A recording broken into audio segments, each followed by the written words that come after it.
meeting of your favorite Sonoma City Council on April 5th, 2021. Time flies, new year, 4 months into it. It's not that new, starting to lose the sheen. We'll go ahead and call this meeting to order. And if we can get Old Glory up for a little Pledge of Allegiance. All right. I pledge allegiance to the flag of the United States of America, to the republic for which it stands, one nation, under God, indivisible, indivisible, with liberty and justice for all. All right. If we can get a roll call, make sure everybody's here. Vice Mayor Agramonte. Here. Councilmember Barnett. Here. Councilmember Dean. Here. Councilmember Harrington. Present. And Mayor Harvey. Present. It's always interesting to me that we do that. I feel like we can see everybody, but just make sure that you are who you say you are. Go ahead and do a report on closed session. Jeffrey Walter, you want to handle that for us? You are muted.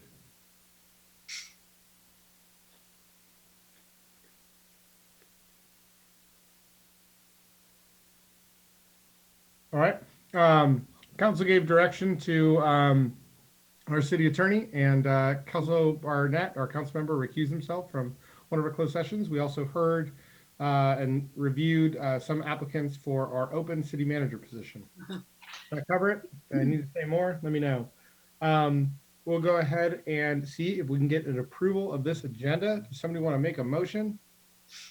So moved.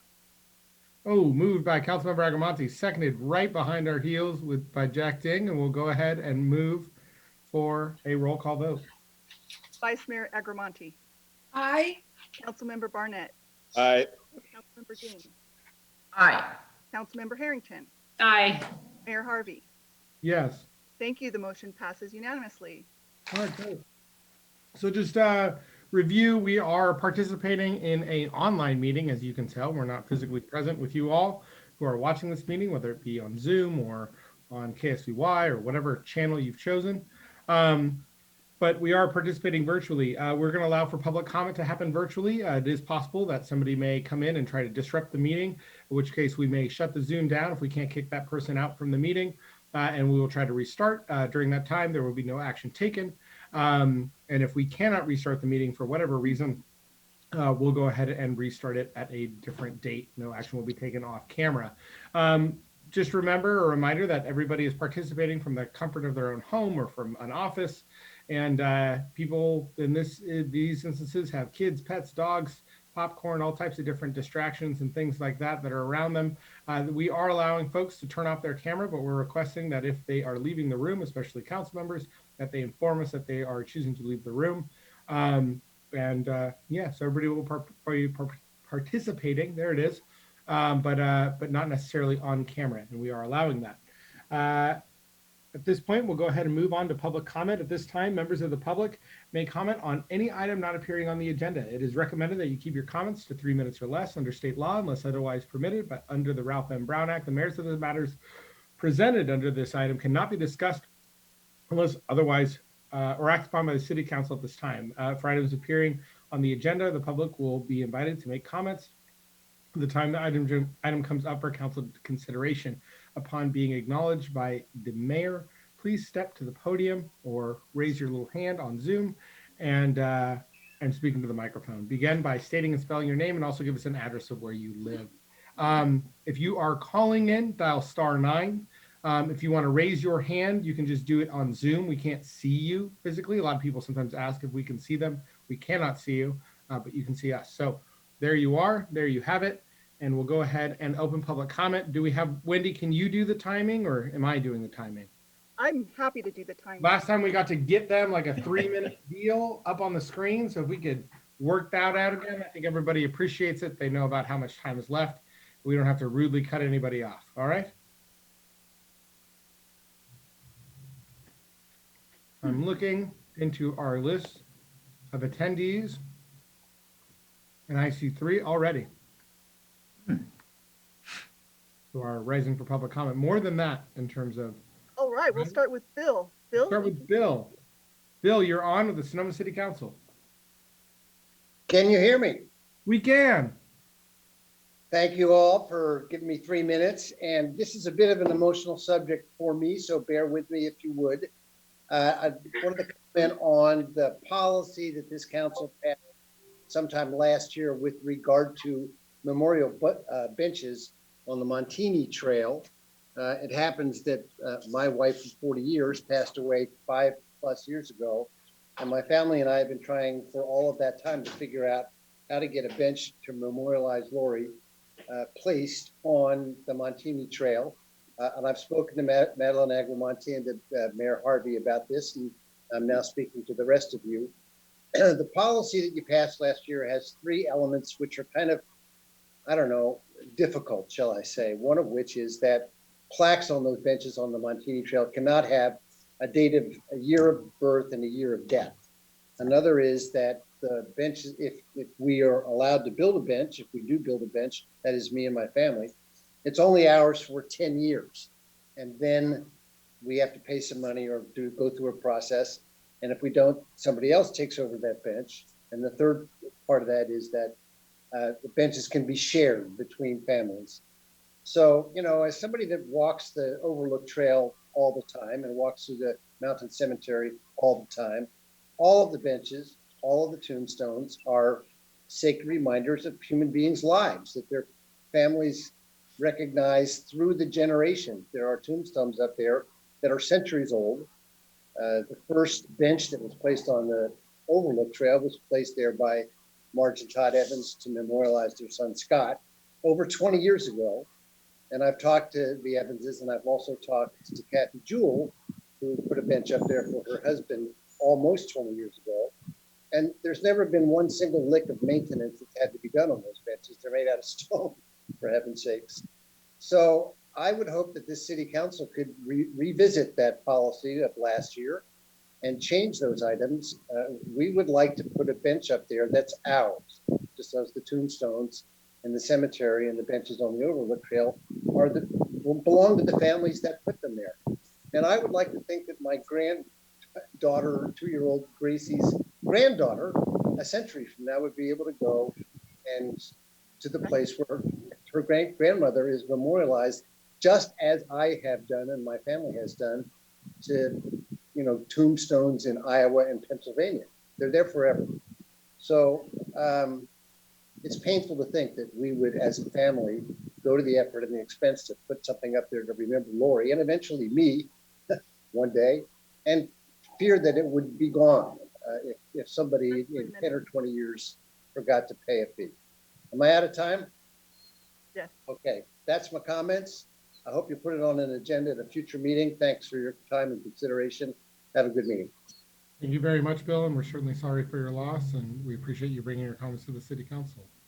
Next, we have Matt Metzler. Matt, you're on with the Sonoma City Council.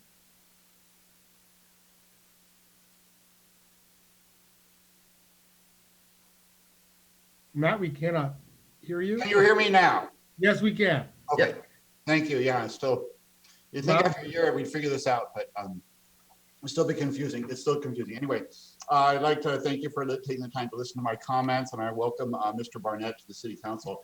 But I'd like to speak to you regarding the recent pedestrian deaths on Highway 12. I think it's time that the city put a lot more resources towards implementing a Vision Zero plan that meets the goal of 0 pedestrian fatalities. I would like the City Council to pursue policies that reduce the tyranny of personal automobile as the default method of transportation in our city. It is time that pedestrians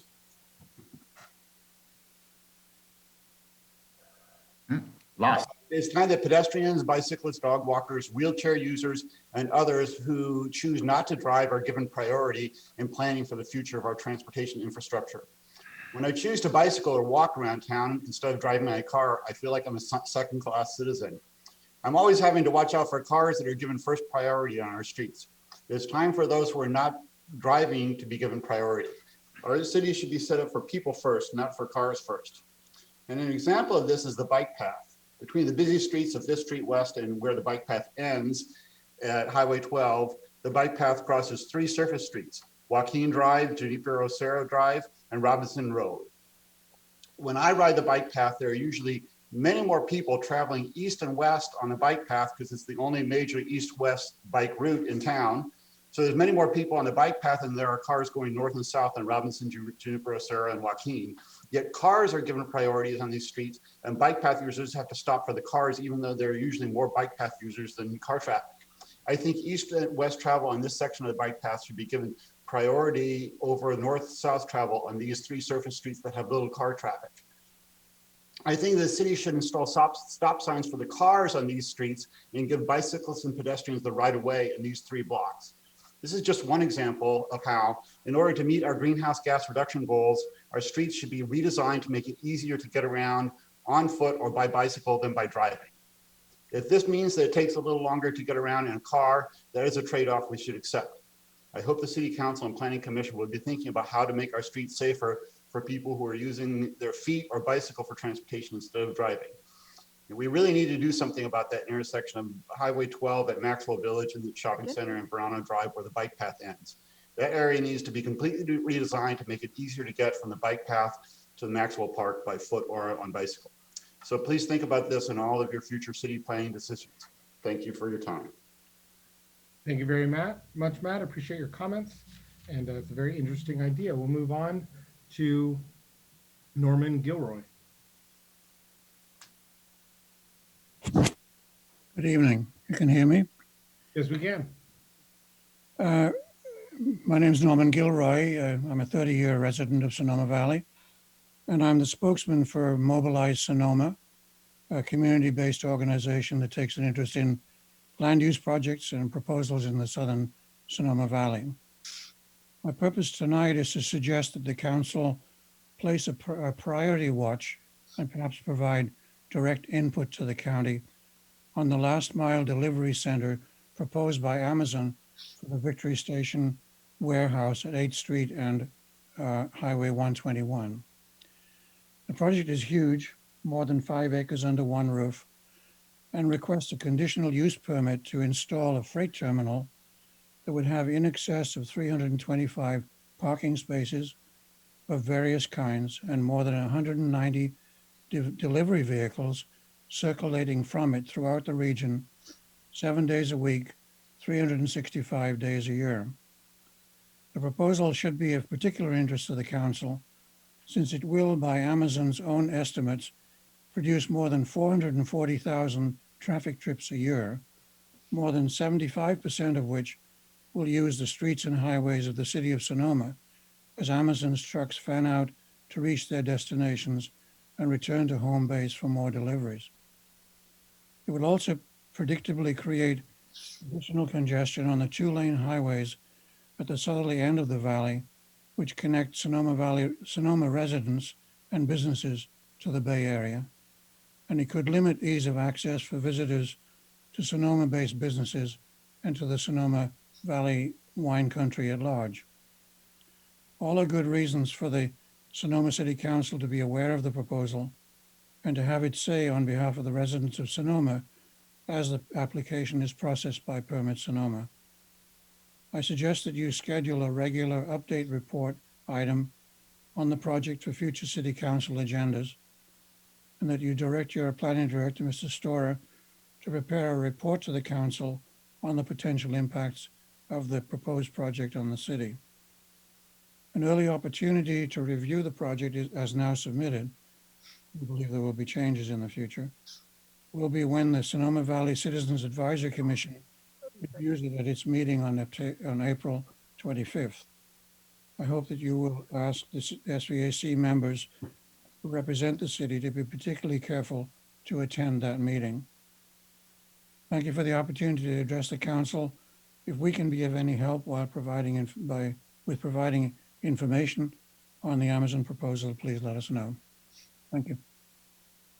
Thank you very much for your comments, Norman. I'd point out that Kelsey Barnett is our representative to Sonoma Valley Citizens Advisory Commission. So if you have no comments, reach out to him for that. But again, appreciate your comments to the council.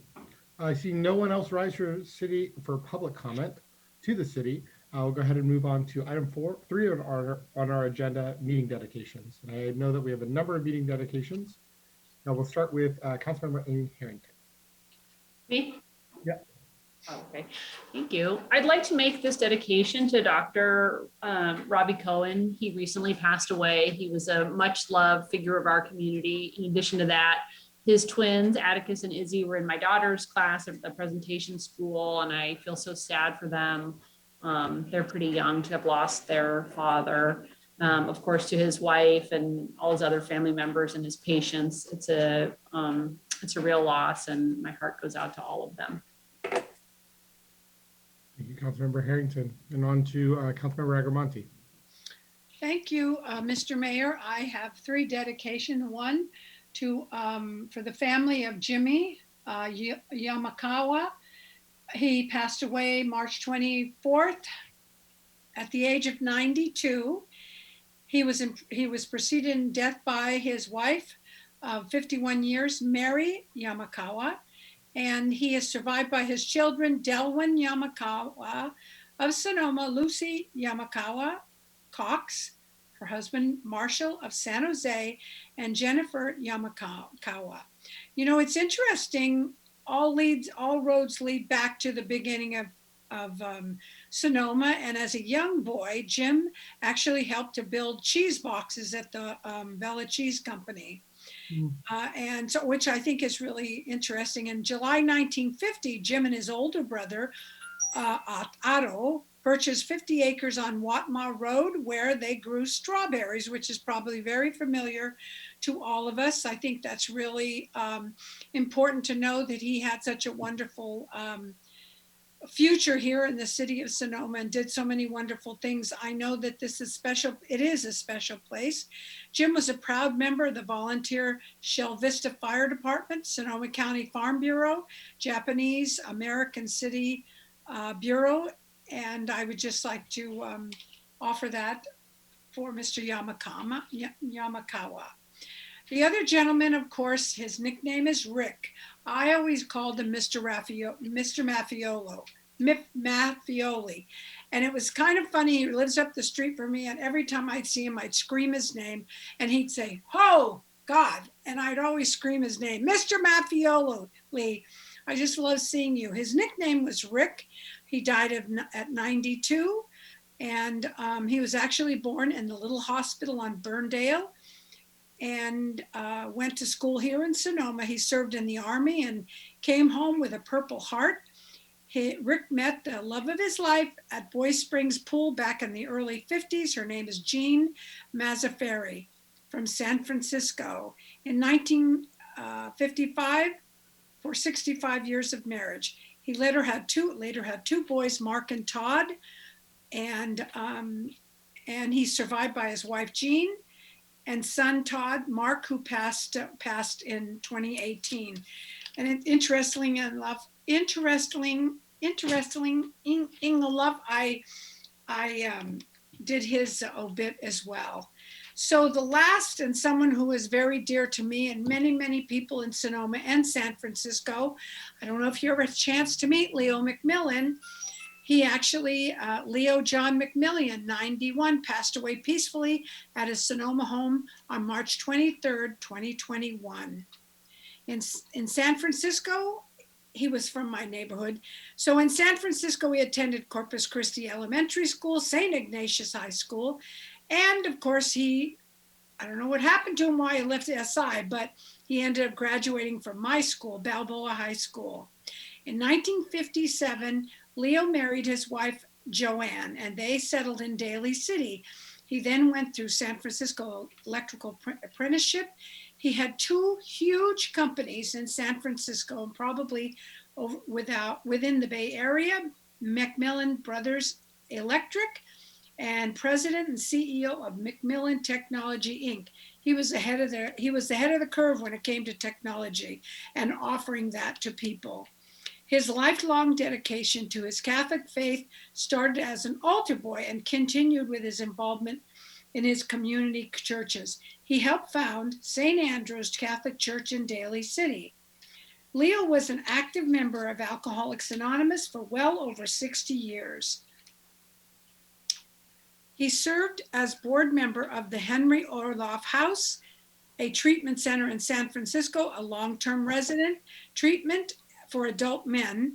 He also is co-founder of nonprofit Community Awareness and Treatment, which is called CATS in 1978, now known as Community Forward in San Francisco, the Macmillan Drop-In Center. And I just wanted to let you know, Leo is survived by his wife of 64 years, Joanne, his 5 children, Sally, son-in-law Anthony Fernandez, Alice, husband Michael, Shim, Catherine, husband Michael, Barbara Gelada, Jennifer, Todd, Renard, and John Jody McMillan. This man is dearly loved, and I don't know, he was just one of those amazing people who decided not to just take the easy way, and he helped hundreds of people here and in San Francisco. So I was honored just to know him. Thank you. Thank you, Vice Mayor Agramonte. And now we have Councilman Barnett. Thank you, Mayor Harvey. I would like to also dedicate tonight's meeting to Amy White Weiss. She passed away last Thursday morning after suffering a pulmonary embolism, and she was only 45 years old. Amy was a true daughter of Sonoma Valley. She grew up here. She attended Sasserini, Altamira. She was a Sonoma High Dragon class of '94. Amy loved going on adventures. She was excellent at photography. And as her sister, my dear friend Katie, told me, no one loved the beach more than she. Amy was very generous and was known for her loud, infectious laugh. She leaves behind her loving parents, Mike and Katie White, sisters Emily White and Katie White, and her 3 beautiful children, Laylee, 18 years old, Oliver, who's 11 years old, and Vivian, who is 9 years old. She was taken from her children, family, and our community far too soon, and her family and Sonoma will always miss her. Thank you. Thank you, Kelso. Thank you, Councilmember Agramonte, or Vice Mayor Agramonte, and Councilmember Harrington. Appreciate those tributes. It's always nice to hear that about our community, and definitely sad to lose such important community members, especially when they pass so soon. All right, with that, we'll move on to our consent calendar. We have no presentations today, so we'll move on to our consent calendar. All items listed on the consent calendar are considered to be routine and will be acted upon by a single motion. There'll be no separate discussion on these items unless other members of council, staff, or public request specific items to be removed for separate action. At this time, council may decide to change the order of the agenda. Does anybody wish to pull an item from the consent calendar?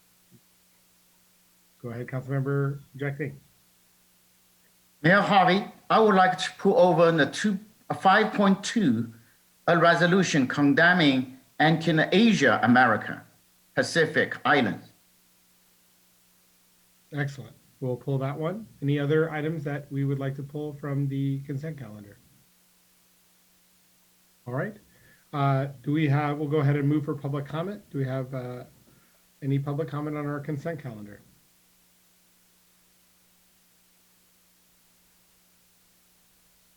No public comment. I did do public comment. There is none. Oh yeah, no, I know. That's why I closed it. Okay, it's all right. It's all right, Wendy. No worries. I apologize. You're doing great. You're doing great. So never mind. It's rare. These meetings are complex. So we're moving on. I'm looking for a motion to approve items that approve the consent calendar, accepting item 5.2. So moved. In a second.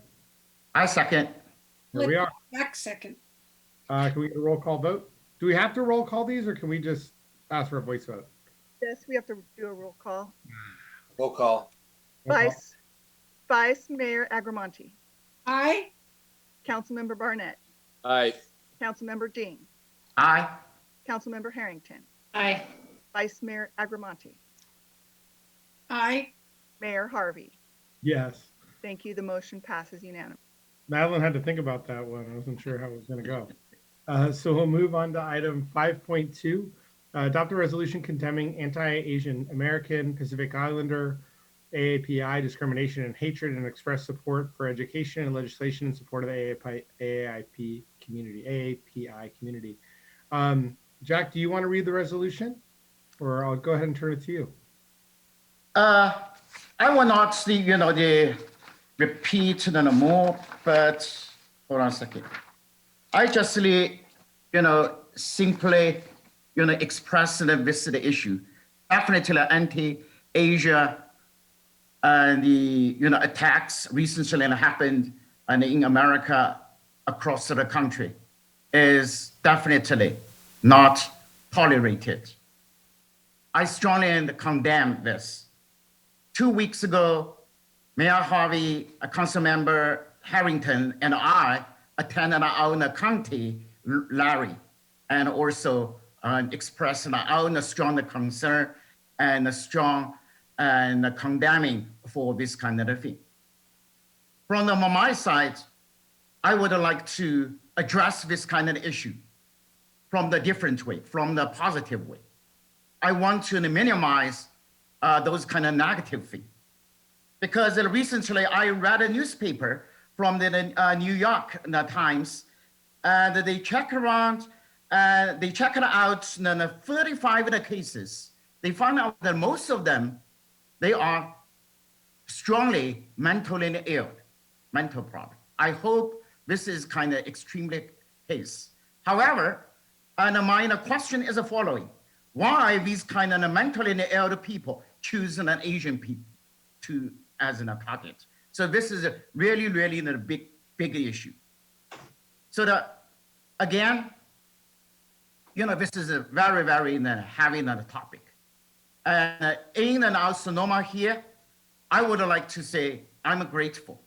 I never got this kind of assaulted or the things like discrimination against me. So I'm the lucky one. But recently, I also contacted with the Asian community and the Chinese family, Napoleon family, and overall, it was okay. But one of the Chinese restaurant owner and her daughter 3 weeks ago, and they stepped out from the Chase Bank. Somebody and yelled at them and from the car. So it sounds like, you guys bring the virus here, let us make some troubles, wear a mask, something like that. So I asked them, did you report the policeman? They said they discussed each other, they made a decision. They didn't go. So I encourage them, they should report. Although that is just verbally assaulted, but still is available. So anyway, in the city, in our valley, we have the long history for this kind of issue. And 150 years ago, I repeat it again and again. In this town, we have the 25% Chinese immigration laborers, they working here, made a contribution here. So we always approach this piece of the history, just wanted to educate our young generation. And also we did. So again, I'm grateful. Our city council approved our Chinese labor monument project in honor Chinese laborers. That is, we want to build up the team in Depot Park. That is for our education and historical purpose. So again, we should always look at forward. I believe everything should be on the bad side and the good side. We try to minimize on the negative side. We look forward. I'm so glad to see, at the beginning, probably the comment and the Bill mentioned about his wives on the bench, and also Agrimonte, and he mentioned the way the delegation for Yakawama family. Yeah, so that means reflect our county, our valley is united, is tolerant. We never forgot those people bring something good for us, and we look forward in the future. Thank you so much. Thank you so much, Councilmember Ding, and appreciate your comments. Do other members of council want to comment on this or? Oh, I would like to comment. I'm happy that we have this on here and I think it's a good thing to be doing. And thank you, Jack, for pulling it. And that's it. I support everything that you said and, echo your thoughts. Yeah, and I just want to also echo Councilman Ding's thoughts. I strongly support this resolution, and these are very unfortunate incidents that are happening around this country, and I am happy to hear, Councilman Ding, that you have found Sonoma to be so welcoming, and we are so happy you're here, and I'm honored to serve on the council with you. Agramonte? Sure. It's interesting having grown up in San Francisco. I have a multitude of friends from every place in the world, and this obviously is one. And I don't know, I just don't understand these things. Since I was a child, we just sort of all played on the same sidewalks and did all kinds of had fun things to do, but I'm sorry that this is going on. I don't have an answer, and that makes me very unhappy. I would just like to thank Jack for pulling this as well, and thank the council for supporting. I think we're all been shocked by the attacks on Asian Americans and Pacific Islanders in our community, and racist attacks on other marginalized communities. And I think it's important that we recognize the history that Sonoma has, and the great work that Asian Americans had in building the city of Sonoma, the wine industry here, the Transcontinental Railroad, and a number of other majorly important projects throughout our history. I think the United States and the city of Sonoma has a lot of regretful past events and a lot of really tragic things that we've done. We've outlined many of those in this resolution here, and Sonoma is no different. But I do hope that we can continue to move forward. Clearly, we have a long way to go and continue to have a long way to go, but there is progress being made. And I again really appreciate Jack and all of your comments, and so honored to serve on council with you.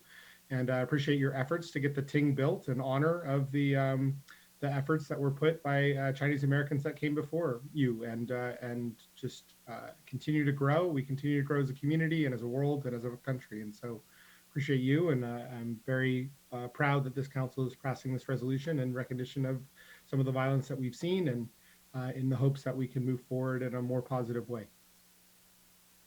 With that, unless there's other comments, I'll go ahead and open it up for public comment. And I see Fred Albach. Fred, you may speak. Yes, I'm honored to stand in solidarity with Jack and the city council with this resolution against discrimination against Asian people. I grew up as a Quaker, and we were taught to honor the sacred in every person. We call that the inner light of every person. And so that's how I grew up. And later on, I discovered that there's a Hindu phrase called "thou art that," that when you see someone else, you see yourself. There's a Maya Indian phrase that says "en lak esh," you are my other me. And so when we see other people, we're really seeing ourselves as humans. And we have our differences, that inner light of humanity we all share. And so I'm really honored to stand in solidarity with you tonight. Thank you very much. Thank you, Fred, for your thoughts. Anybody else rising to speak? Seeing no one, I'll go ahead and close public comment and bring it back to the council. And I'm looking for a resolution to pass this, or a motion, I apologize, to pass this resolution. I put in a motion for the proof. And I'll go ahead and second that. Thank you very much, Councilmember Ding. If we could get a roll call vote, please. Vice Mayor Agramonte, Aye. Councilmember Barnett, Aye.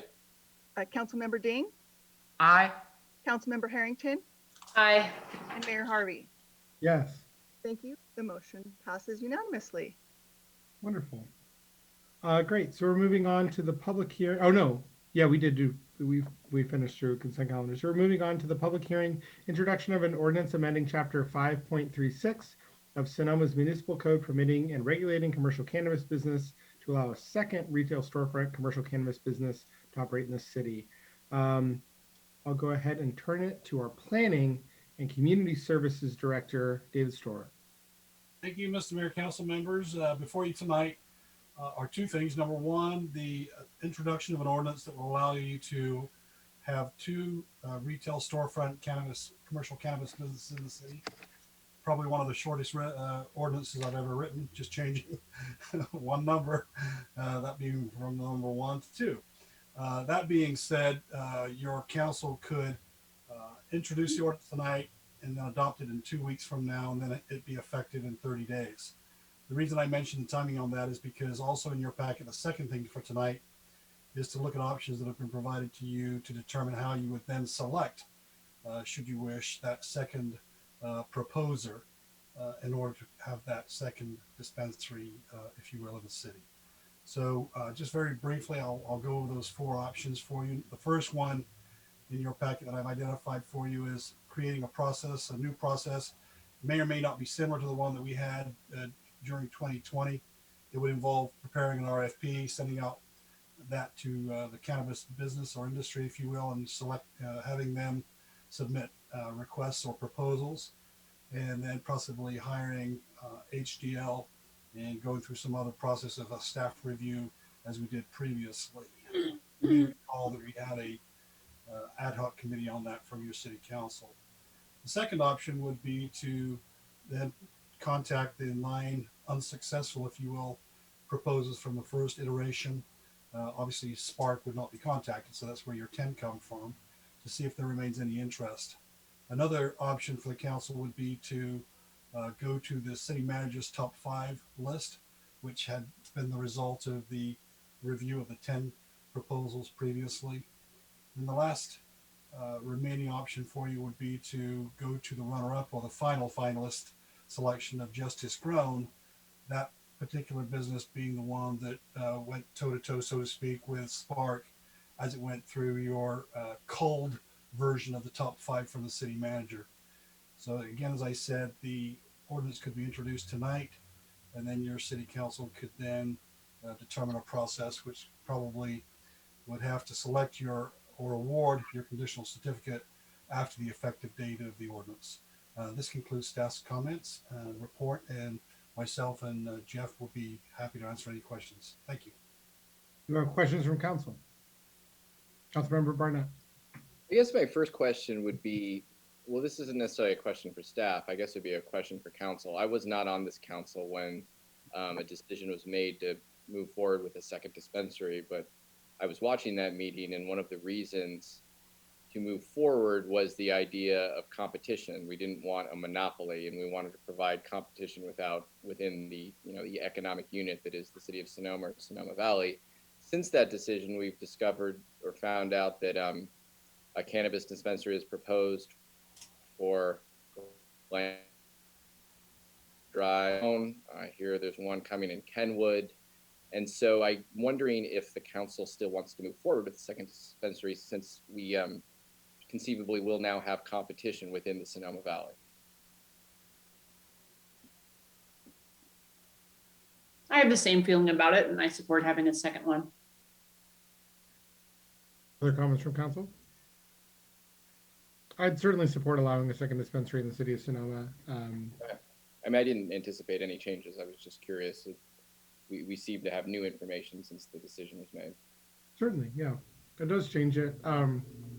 It's not, competition is a factor. It's also just allowing a business that I think should have been legal for a long time, the ability to operate. We have 20-something tasting rooms. We have 10 or 12 banks. We have numerous places to purchase alcohol and lots of places to purchase tobacco.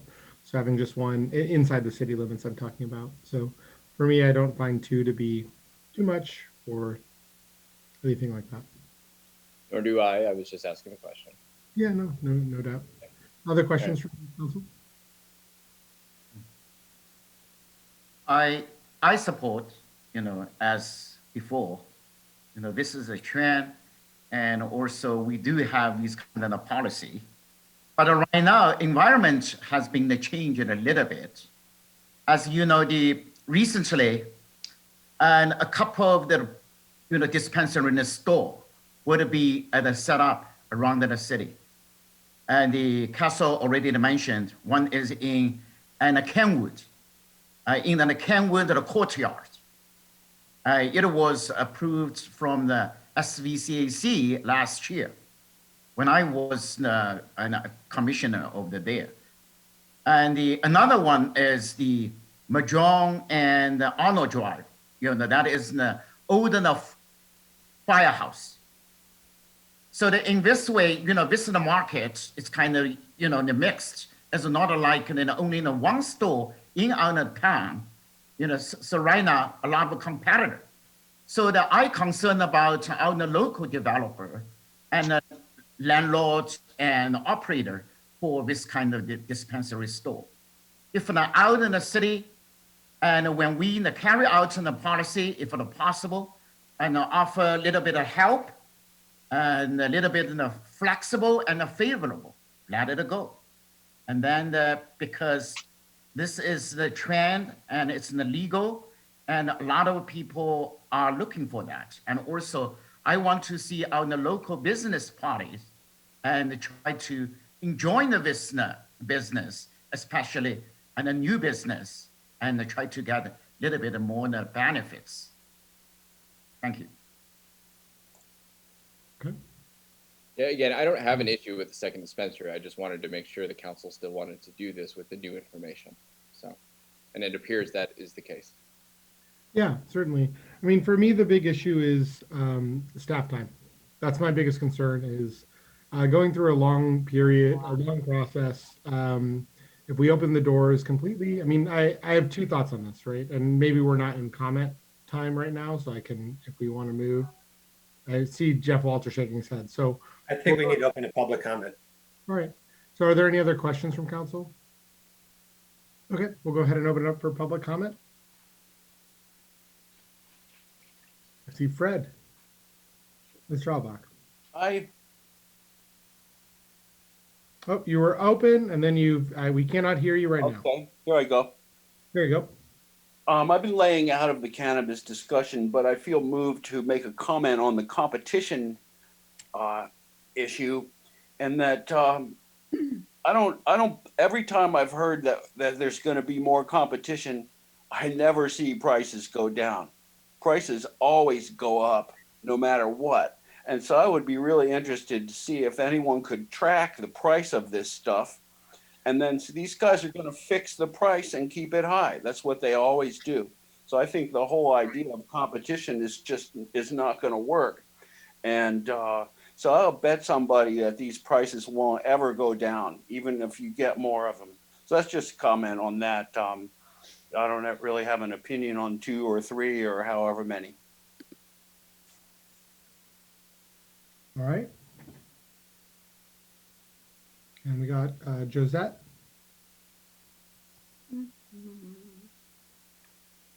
Can you hear me? We can indeed. Okay, it's Josette Roseicher, 1110 Loma Court. I have been hearing some buzz lately from various sources that we really do not need to approve a second dispensary in the city of Sonoma. Some of the arguments cite what I would call alternative facts. Let's first look at the idea that a dispensary will be up and running at the Lowy Firehouse in Glen Ellen.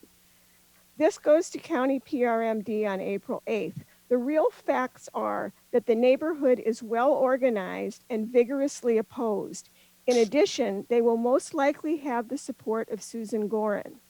The mention of a dispensary project at Fremont being in the works is totally false. This applicant has many issues and problems and is nowhere near a stage of being viable. If you would like to get a feel for both of these applicants and projects, please watch the 2018 Citizens Advisory Commission meeting again, and you will see what I mean. And last, yes, there may be a viable option in Kenwood, but it will most likely be years before it is up and running. The city is in a unique position. You are ready to move forward quickly and benefit all of the valley and the city itself. You have your terms and conditions in place. You have one operator and location well in the pipeline to being a reality. You have another vetted location available for the next set of applicants. If you move forward quickly with applicants for a second dispensary, you will not only give those of us that need this as a medicine a choice, but provide tax revenue and jobs for the city. And last, this idea of what is medical versus, hey, I just want to smoke a joint, should really not be part of the discussion. For those of us that need cannabis for a normal, pain-free, and productive life, it does not matter that California now allows adult use and that most dispensaries will serve both types of clients. The only difference is now we do not need to get a doctor's certificate. Those that bring this up keep citing experts. We, the dispensary clients, are the real experts. They should ask us what we need, what we use, and why. And I just want to, if I have a minute, I want to add this because of Fred's comment. Competition is not just about pricing. Competition is about products. 30 and what seconds. products people carry. Thank you very much. Thank you, Josette. And next we have Richard Silver. Greetings and salutations. Can you all hear me? We can indeed. Okay. Well, happy Easter Monday. I have two comments. One very quickly is that if the city has, which already has decided to have a second dispensary, you already have the process in place to modify your ordinance and to have applicants merely fill out the state application. It's equally comprehensive to the cities. And for any interested applicant merely to apply, you will have to review the applications as you would for anything else that requires city ordinance. And therefore your staff time can be kept to a minimum. There's no need for additional outside consultants. I strongly hope that you will just make it available. Interested parties, please apply, see the ordinance, see the link to the state of California's application form. We're using that in phase one. It has a few modifications specific to Sonoma. And so you could move forward with that without a lot of rigmarole. If you do that and expedite it, you should be able to have a second selection, go through your process, and be deep into the permitting and planning department with the possibility of it being open by the end of this calendar year. That's your choice. Finally, regarding competition, Fred, sorry, I disagree with you. The taxes currently imposed on any cannabis dispensary can only be described as onerous, and somewhere between 24 and 30% of a retail price. That's why the prices are high. As far as saying we don't need competition, following on Josette, the more dispensaries, the more choice any individual has for either medical, recreational, or both. And that benefits everybody. Monopolies, particularly those that are state-sponsored, which is what the city has now, do not serve anyone well. They lead to price gouging, even more so, and limited service of client needs because they don't have to interact because they have a monopoly. Just look at PG&E. So I welcome the input from other parties, but clearly Sonoma's on the way to meeting the needs in this most vital area for its residents and visitors. Thank you for the opportunity to speak my piece. And Madeline and the rest of you, I still have that strawberry ice cream. Yay. Okay, thank you, Logan, gentlemen and gentlewomen. That's it. Thank you very much, Richard Silver. I was a little worried we'd bring you in and it'd be Milton. We'll go ahead and move on. We've got Gil.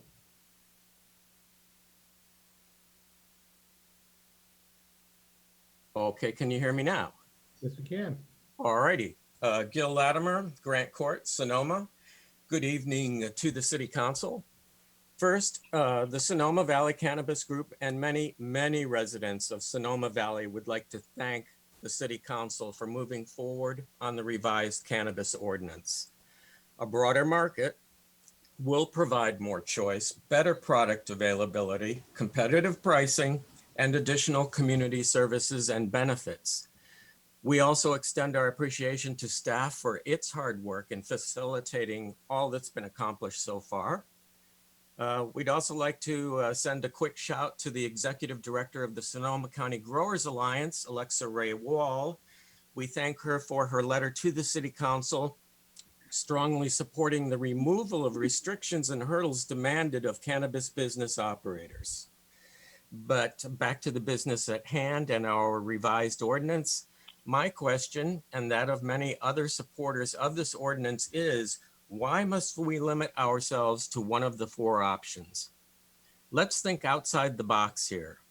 There has to be a way to accelerate a new process, which also allows for fresh applicants who could prove to be a better fit than those original top finalists. I'm sure other jurisdictions have found themselves in somewhat similar circumstances and decided it was time to take matters into their own hands and plot a solution.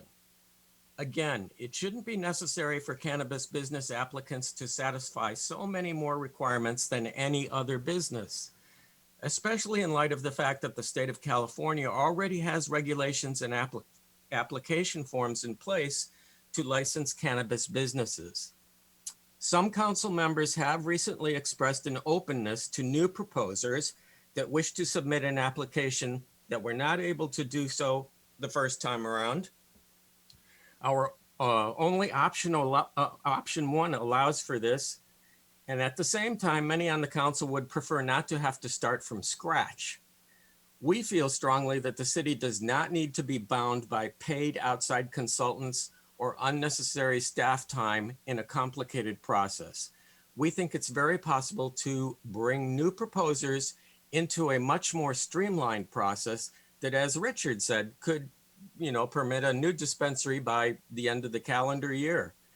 Our group, the Sonoma Valley Cannabis Group, has over 200 members, many of whom are experienced industry professionals who are ready to assist you in finding a creative solution that satisfies the council's need for saving time and expense and benefits our Valley citizens.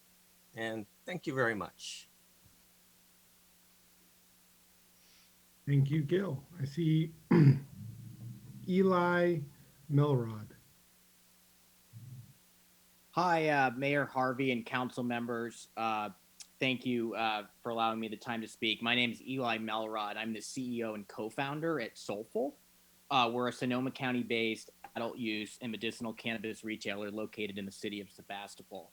And the topic of one versus two dispensaries really resonates with us because we actually were the second dispensary that opened in the city of Sebastopol when the city decided to increase their allotment from 1 to 2 due to concerns about creating a monopolistic type situation. So first and foremost, we'd like to express our strong support for allowing a second dispensary in the city of Sonoma. And based on our experience in West Sonoma County, which has a similar population base to the Sonoma Valley, we've seen 2 dispensaries be able to be successful and really flourish in the city of Sebastopol, that being Spark as well as Soulful.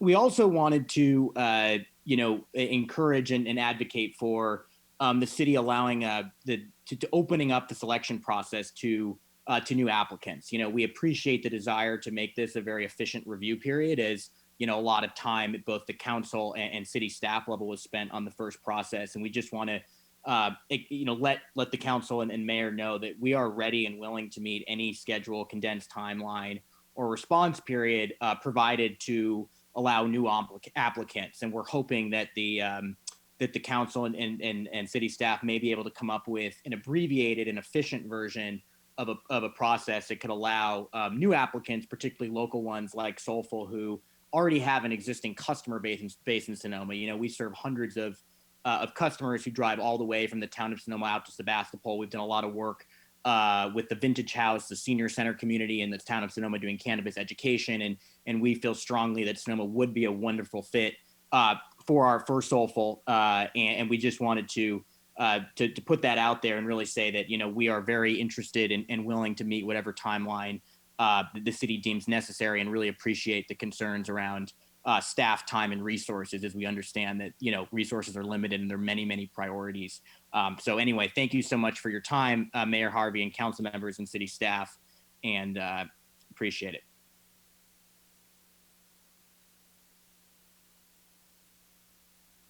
Thank you, Eli.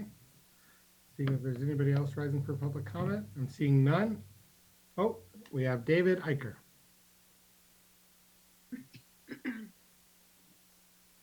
Nope, had to unmute myself. Yes, David Eicher here in Loma Court.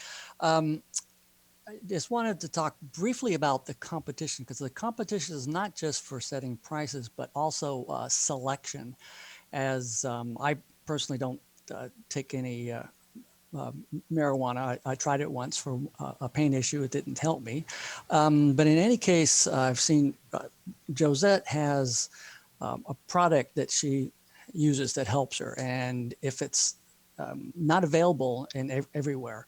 And so if you have multiple dispensaries, you have more chance to find the products that work for you, because the products do differ, can differ greatly. And another thing that no one's mentioned yet, although I think I mentioned it before, it have to do with shutdowns of a dispensary. It could be shut down for a day for, say, a water leak, or they had a fire, or was what happened to Mercy a couple of times. And hopefully it never happens again, which was because of the coronavirus. They had an instance with, they had to shut down and clean. And so having a second dispensary close by would be advantageous for that. And also in terms of the other dispensaries that supposedly in the works, we don't know which ones, if they ever will make it. They haven't even been approved yet from Planning Commission, and you can have, oh, my cat also wants to speak up in this. And so anyway, like to say, a bird in the hand is worth two in the bush. So you can't count on any of the other dispensaries in the valley coming to fruition. So I do urge the city council to move forward with a second dispensary. Thank you. Thank you very much. Anybody else rising for public comment? Seeing no one rise, we'll go ahead and close public comment and bring it back to council. I'm looking for council member comments.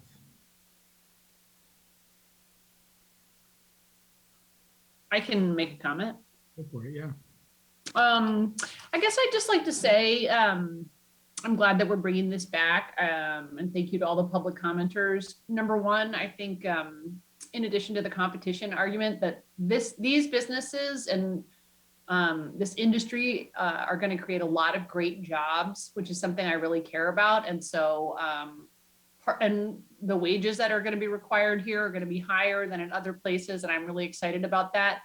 And just in light of the groups of people who have been historically imprisoned as a result of the criminalization of marijuana, I think it's a good opportunity to help people in those communities that have been disproportionately affected have good jobs. So I think that's something that's really important to me as a fundamental principle.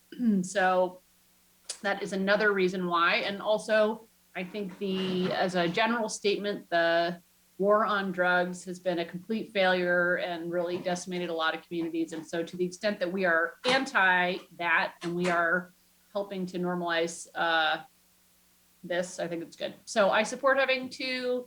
I want to amend the ordinance. I think we should go out on a new RFP and see who's interested. I would support hiring a consultant to manage that so we don't burden our staff, but I would not want to use HDL again.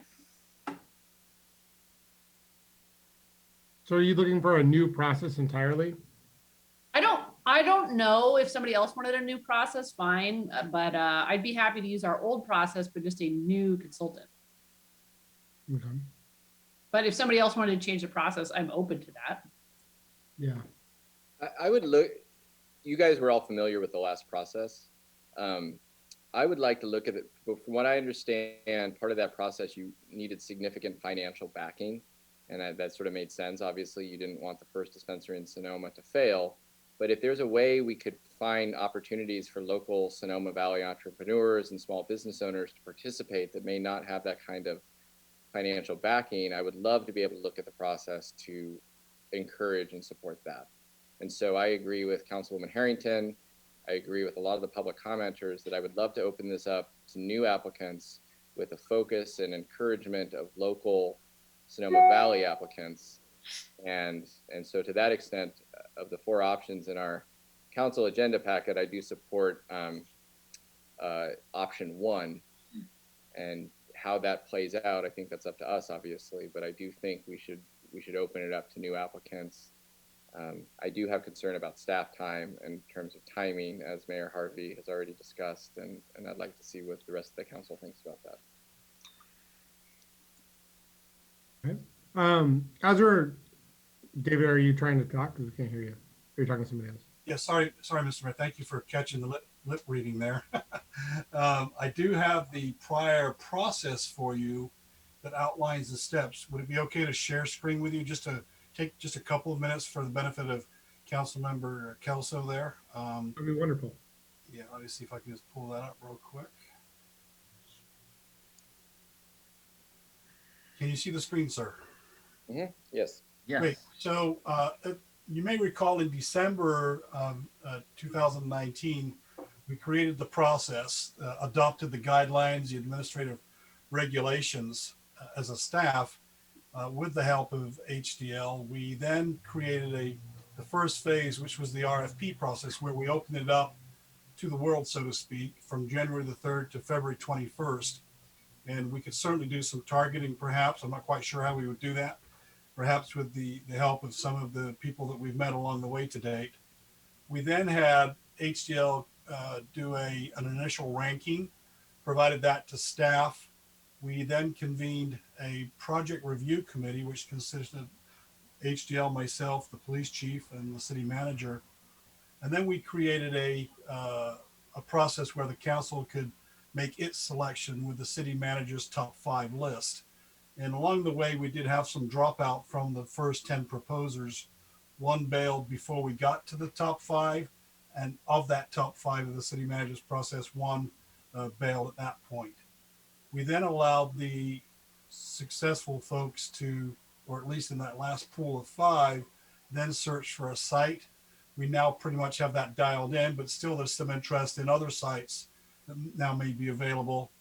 And then we then prepared a staff report for the city council, at which point the council selected Spark and Justice Grown to go to the August phase 2, if you will, where there was an award of the conditional certificate. We're currently in the process with Spark in this area, Mr. Mayor, where we have the Planning Commission reviewing the use permit. We hope to have that started this Thursday, but we need additional information to help on the categorical exemption analysis for infill that we're working on. Once the Planning Commission issues a use permit, the next step in the process would be to have an applicant then get building permits, conduct those improvements, if you will, depending on the site and also the building that's chosen. And once all of those permits and issues have been satisfied, there is a ministerial process, if you will, to apply to the city manager for a commercial cannabis business permit, which is quite a fast turnaround, just double checking to make sure everything is done, the right paperwork and things have been satisfied for the city manager, and then the business can then operate. That concludes my short presentation on the process. Now, we could be as staff returning to you with an abbreviated process. We can cut some time out on the RFP. We could do the initial paper ranking ourselves. We've got a little bit of experience internally. There might be some savings of time there. But certainly the process from January did take until the fall of this year. That concludes my comments, Mr. Mayor, and I'm happy to take this off of the stop share. Thank you. Um, throughout that process, what do you think, if you could think of a principal barrier that an entrepreneur with less capital financing would face or would be difficult to jump over? Is there anything that is a glaring piece of that? The Difficult? the process that we charged here for our time through cost recovery, Mr. Mayor, was $11,000, and the applicants that did propose, or the proposers, didn't really seem to feel that that was a barrier. What was a barrier was the time in which it took them to go through the process. And as I said, two out of 10 bailed before the process concluded. Do you think a $10,000 fee would be a barrier for a small local entrepreneur? I mean, they weren't a problem for the people that applied, but a lot of people probably didn't apply. Well, application fees to recover our costs are important. And if that magic number is 10,000, and let's say we only spend 5,000, we can certainly give a refund. But I'd like to think that an $11,000 or $10,000 application fee wouldn't be a barrier. I don't think a $10,000 between you and applying is that can't be make or break. But that's non-refundable, right? It's a deposit, so whatever gets used gets used. So for example, with Spark, all of their $11,000 was used. They went to the end. One of the first groups, the proposals to bail, we do owe them a refund. Okay, that makes sense. Something like a retainer. Yeah, exactly. Just like we charge real estate developers. The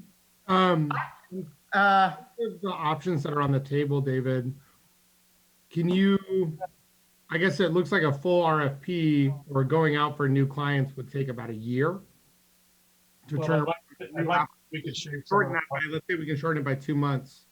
In terms of actual staff time, how impactful would that be on our other goals, such as affordable housing, getting our current cannabis dispensary permit approved, other issues like that? We have, as you know, we have a staff of 3, and I could say that one full-time employee right now, it's really 2 halves, but Christina and Wendy have spent an enormous amount of time in 2020 on the business recovery and reopening, leaving myself to do some more of the policy things. Personally, I think I'd like to spend my time at your behalf dealing with the housing issues. There are over 200 housing bills coming our way this year. We still have yet to perfect the Spark project through its entitlements, building, and ensuring that the CCBP can be issued. We have also a lot of things to talk about with the development code, the inclusionary housing ordinance, fees as well for affordable housing. It's going to be a squeeze, to be honest with you. And we also have general plan and the rest of it. But how does it work if we hire a consultant in terms of what amount of work can we have the consultant do? Well, certainly as we had HDL do a lot of the preliminary analysis, they have a certain amount of expertise that we don't have. Yeah. They also do background checks. So to that degree, we do need I do recommend that we get a consultant to assist in that area. And could we just get a contract planner that was paid for out of their retainer to do the work? We certainly could. So we could do this without spending any of your time? No, I would need to have oversight over that planner and working that process. Obviously, I have the experience of doing it the first time, hands-on. But as you know, Kathy and I worked on that together quite exclusively. With Mr. Walter, may I add. And it didn't take a lot of Jeff's time. Let's say the previous year was 100%, and we're not 100% of your time, but we're calling it 100%. If we were to hire a contract planner, say, how much of your time could we get back for the city's work, and how much would still be spent on this project? I'd be spending 30 to 50% of my time on this new process during the time of getting the RFP out. Now, the good news is we could use the prior RFP. There's not a whole lot to change. We have the point system, if you recall, to making sure there's certain thresholds that are made on the proposals. But I still need to invest a lot of my time. So if we had a contract planner and we used a consultant, how many hours per week would you have to use supervising the contract planner and dealing with the consultant? I'd guess about 10 hours a week. 1/4 of all of your time would be devoted to that? Yeah, because I'm expecting a lot more applicants or proposals. Why is that? Well, I believe now the word is out that we're willing to entertain a second. I think there'll be much more interest. The first time around, if you recall, we were only looking at one of the 4 type of businesses.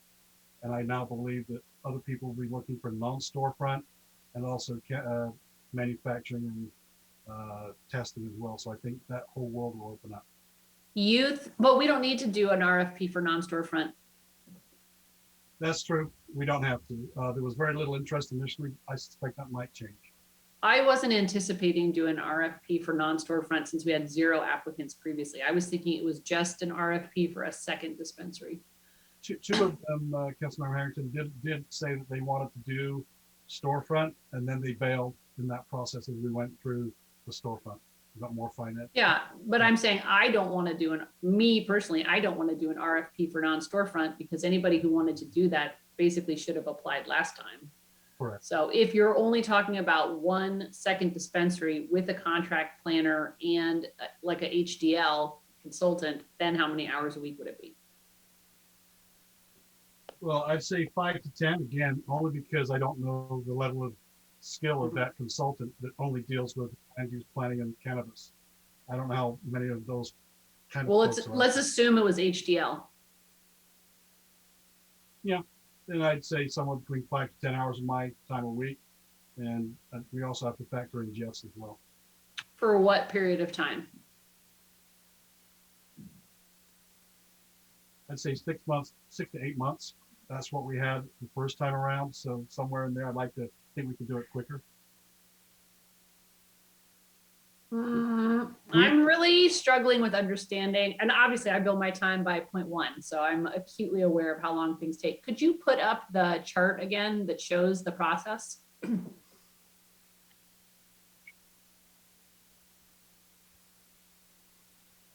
There you go. Okay. So a lot of front end work, Amy. So let's just say that we use the exact same RFP. So, and you're going to put it on the website. What is the work associated with taking the exact same RFP and putting it on the website? 3 or 4 hours tops. Okay, so January through the end of February. So a month and a half would be 3 or 4 hours total. Yeah. Okay. Of my time, and then. Yeah, that's what I'm talking about. Okay, so then initial paper application ranking, who does that?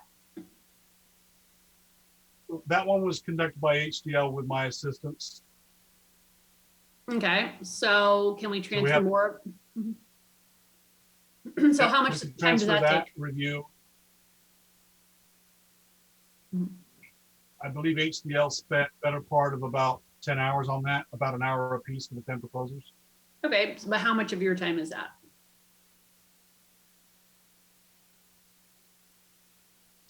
I spent probably about 2 hours on that. Okay, so 2 hours for the entire month.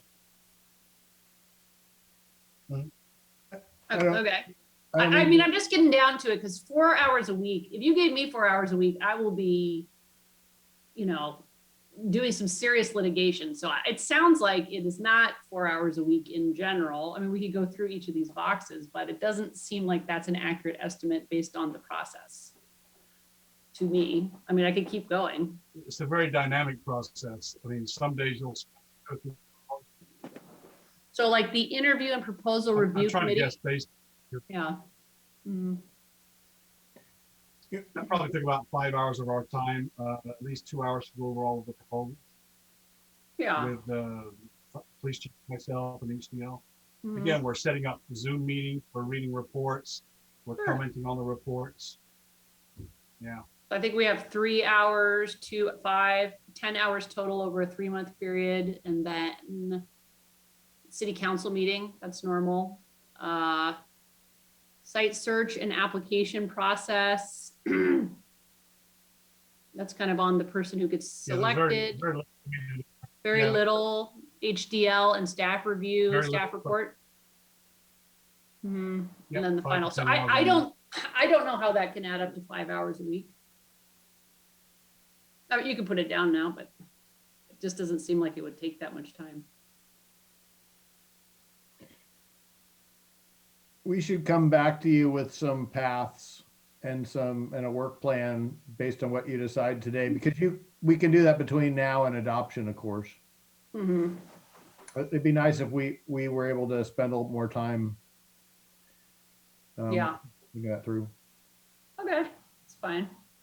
I just don't want to move forward because there's an allegation that it's going to take up 25% of our planning director's time, when looking at the process, it doesn't make any intellectual sense to me that that would be true. So if the idea is we're not going to move forward with the second one because we're not going to do the general plan, I cannot accept that at face value as a representation. But anyway, I'm happy to get actually like a thoughtful response to that question. Yeah, no, I'm glad to get it cleared up. Go ahead, Elsa. Well, I was just going to say, I think I agree with what Councilwoman Harrington was saying to the extent that our planning director's focus and priority, I believe at our last meeting, we declared 2021 the year of housing, and working on the general plan and the housing element and all of that. And we have spent, in my view, I'm new here, but the city has spent a tremendous amount of time on this cannabis process over the last 2 years. And moving forward, I think it's time to focus on housing and cemetery and other issues. And that doesn't mean we can't do a second dispensary. I'm just saying sequentially, maybe we should focus on some other issues. Maybe we approve our second dispensary, we say it's coming, and perhaps through a consultant or other something else, we start moving that process forward. But while in the meantime, I would love David, Christina, and Wendy to focus on all of these housing issues that are so important when it comes to timing and SB, whatever it is, and 330. We just need, in my view, if there's a way we can do this, if we can do both of these without sacrificing the quality of either, that would be great. But if we have to choose, I would really prefer to focus on housing and other issues right now, while signaling or approving that we have a second dispensary. We just don't necessarily have to start the process right away. I think that's the same as not doing it. It's approved, but we're not going to do it. You might as well not do it. Unless you set it to a date certain to start the process. I think, I do think that a lot of the issues that we have before us right now are really important, and I do feel like we've spent a lot of time on cannabis. We have a dispensary that's opening. There is access to cannabis. And to me, it's not sounding like a ton of time, but I don't want to sacrifice our work on housing at all. I think that that's critically important, and I think we need to move that forward as quickly and swiftly as possible. For example, we've gotten a dispensary approved, but we still haven't finalized housing impact fees. So I think there's a lot of things that continue to get put off, virus, COVID, whatever. And we have gone through and approved our first dispensary. Approving a second one, sure, I totally support it. Glad that we're doing it. But the process, I think we could wait a bit, finish a lot of the work that we're doing on the development code, and then start this process, start the RFP, 3 to 6 months from now, and open that process up then. So if there's a date certain that we can open it up, then we're saying we're going to do it here. That's the way that I feel about it. I think that if we can push it down just a little bit, we've approved the process, we've gotten through, legalized, and then we're having a second dispensary, and it's going to start a little bit down the road. I don't see the problem with that. So, Mr. Mayor, this is Madeline. So possibly between, the two Daves, they might come up with something that would be amenable to Councilmember Harrington, the numbers, rather than possibly trying to force them. But I understand I understand exactly what she is saying. So maybe there's something between the two Davids that could come up with that number, something, that sweet spot, or something that will help us along. I mean, I thought Councilwoman Harrington had a good point. I mean, if this can all be handled by a contract planner, yeah, and all paid for, by the way, in my view, I don't want to spend any more money on this process, as long as it's all paid for through cost recovery. That was an interesting idea. I mean, it may seem to make a lot of logical sense to me, and that's, I guess, we're sort of on the hang up here. If it still takes 25% of our planning director's time, and so that's the. But it doesn't appear that it does. Yeah, I've been asked to come up with a number off the seat of my pants here, and I think it would be good to kind of come up with a better finite number on a more streamlined process. And if, by golly, we could find a consultant that knows the cannabis world, it would reduce my number significantly.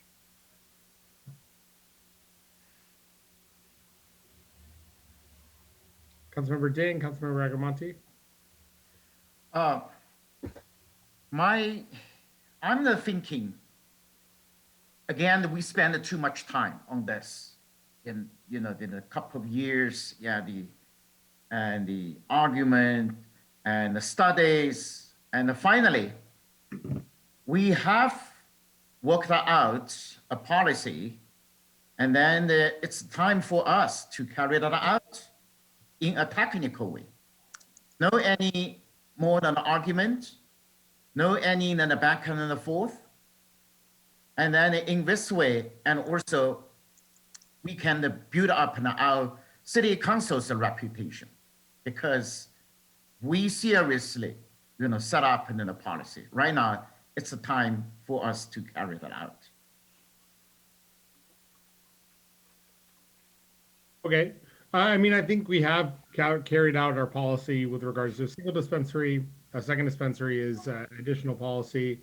So I think those are, I'm not sure how your comment relates to the second dispensary and where your kind of direction is there.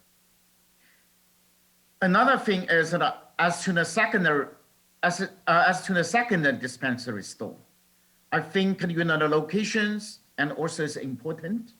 And the West Napa Street, that location I visit over there, has been abandoned. That is a 765 abandoned for so many years. If the people visit there, it's, you and feel very sad, nothing to do. And then I want to see even the landlord can join the applicant and help them to apply and for this kind of a permit.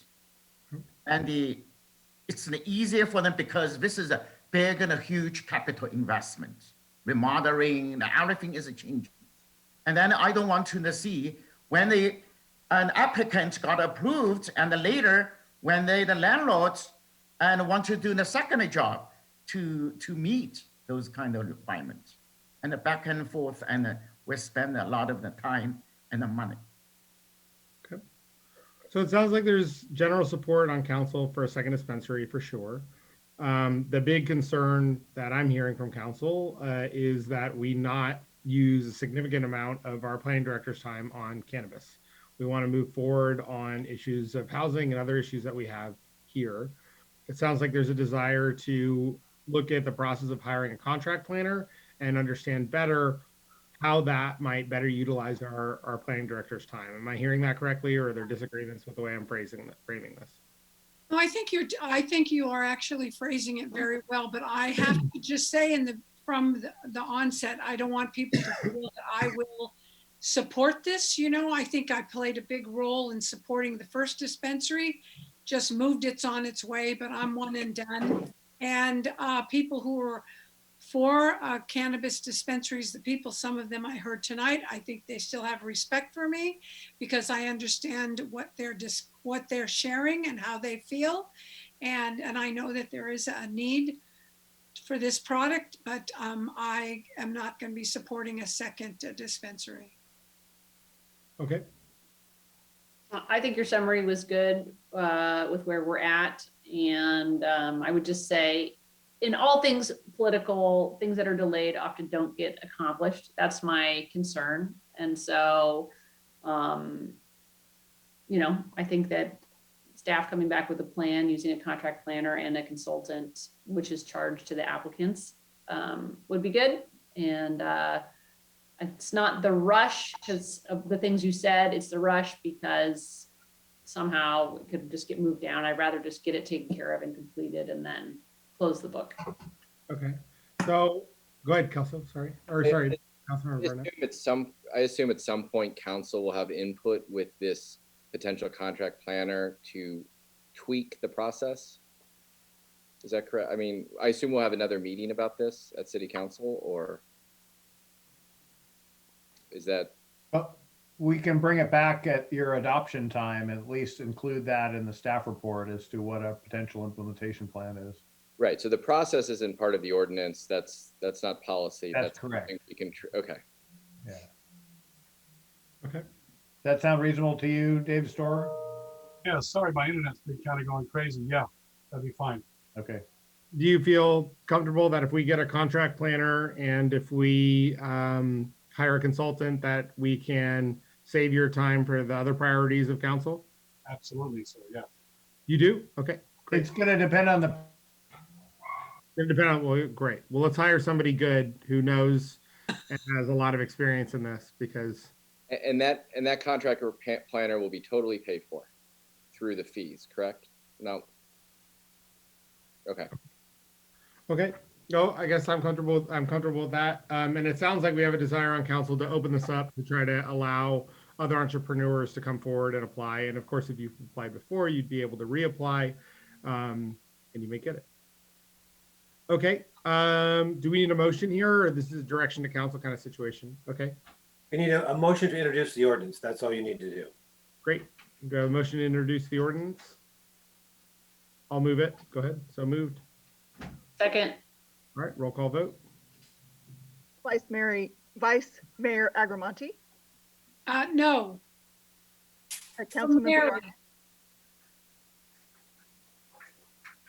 Councilmember Barnett, Aye. Councilmember Ding, Aye. Councilmember Harrington, Aye. and Mayor Harvey. Yeah. Thank you. The motion passes 4-1. There we go. Oh, can I make one quick comment before we move on? Yes, you may. When we come back and talk about the process, I think anybody that applied before and already had their application vetted should have a way to reaffirm that the facts are still true in their prior application and not have to pay to have it vetted a second time. So I think just as a tweak, that is something that's important, because if you're turning in the exact same application twice, you shouldn't have to pay this, the fee to have it vetted again. That's fair. May I just respond? And that's a great comment. I think that's very apropos. What I think we'll notice that some of the employees may have changed, and that's also a part of an application. So yeah, we can take that into consideration. That'd be great. Excellent. Moving on.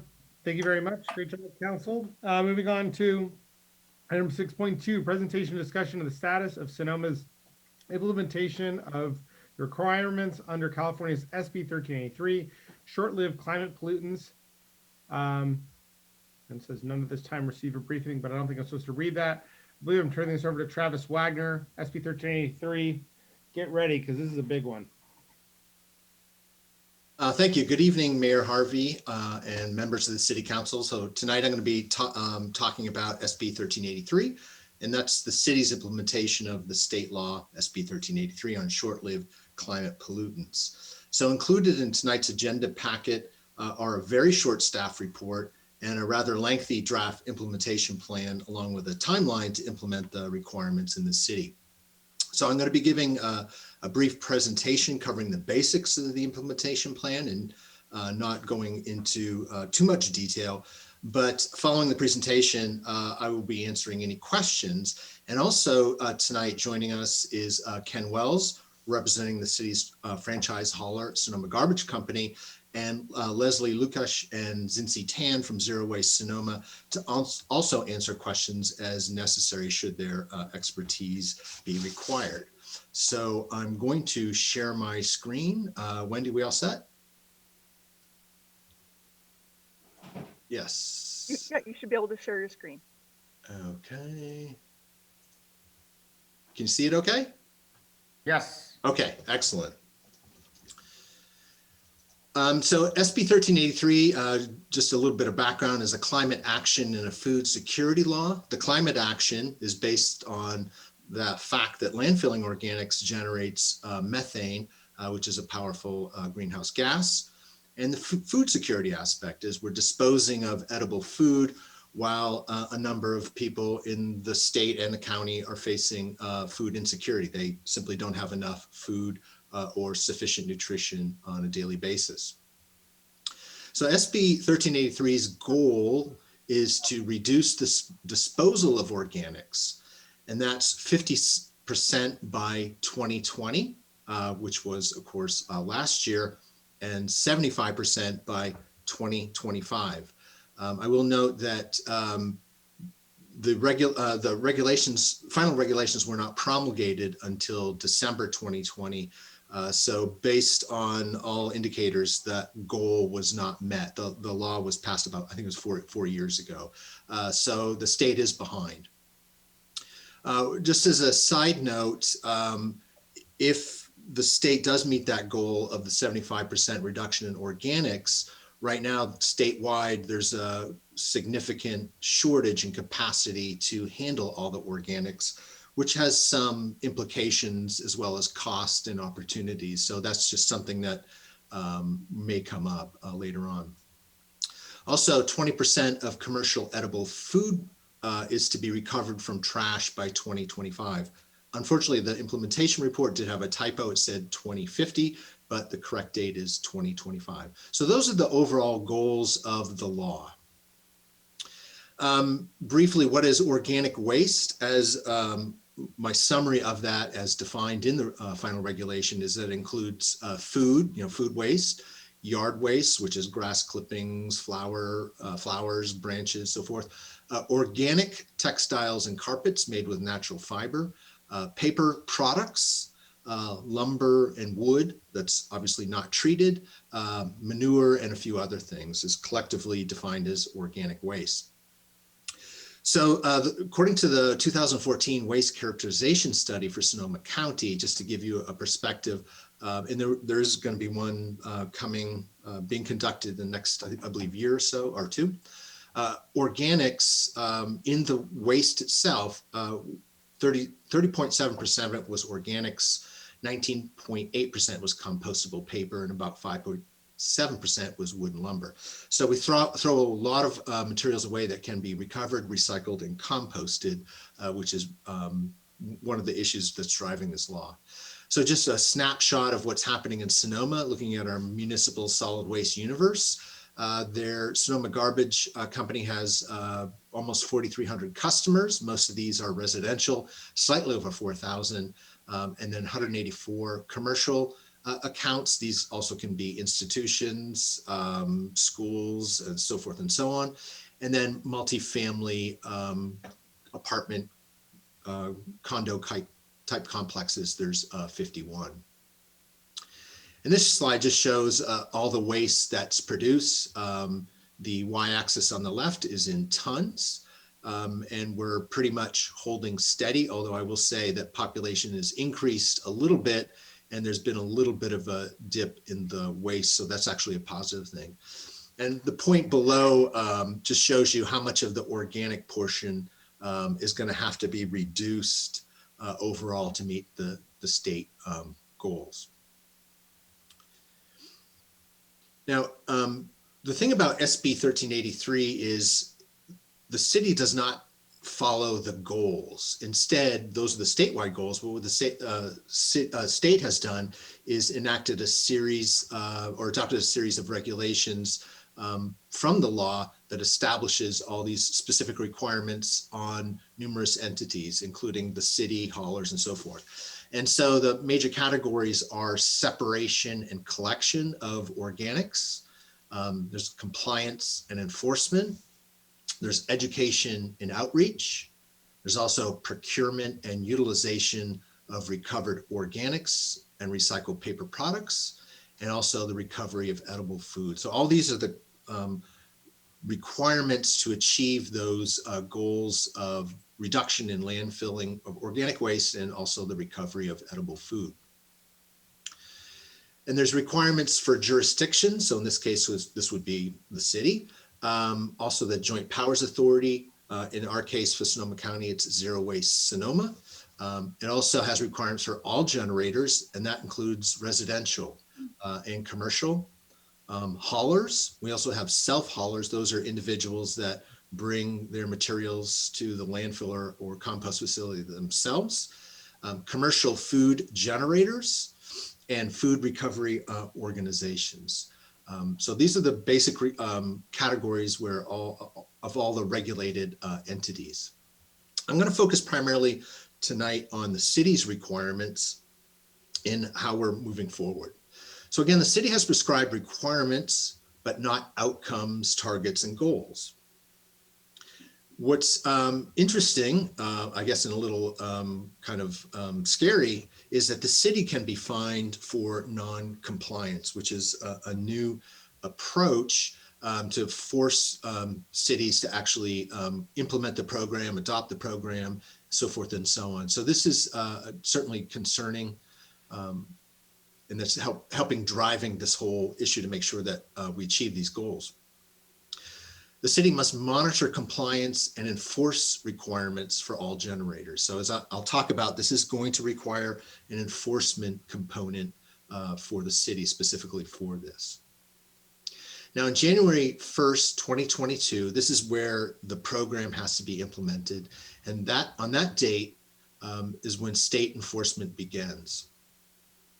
So by January 1st, 2022, and I'm going to talk about the rest of the presentation, I'm going to talk about each one of these 6 requirements.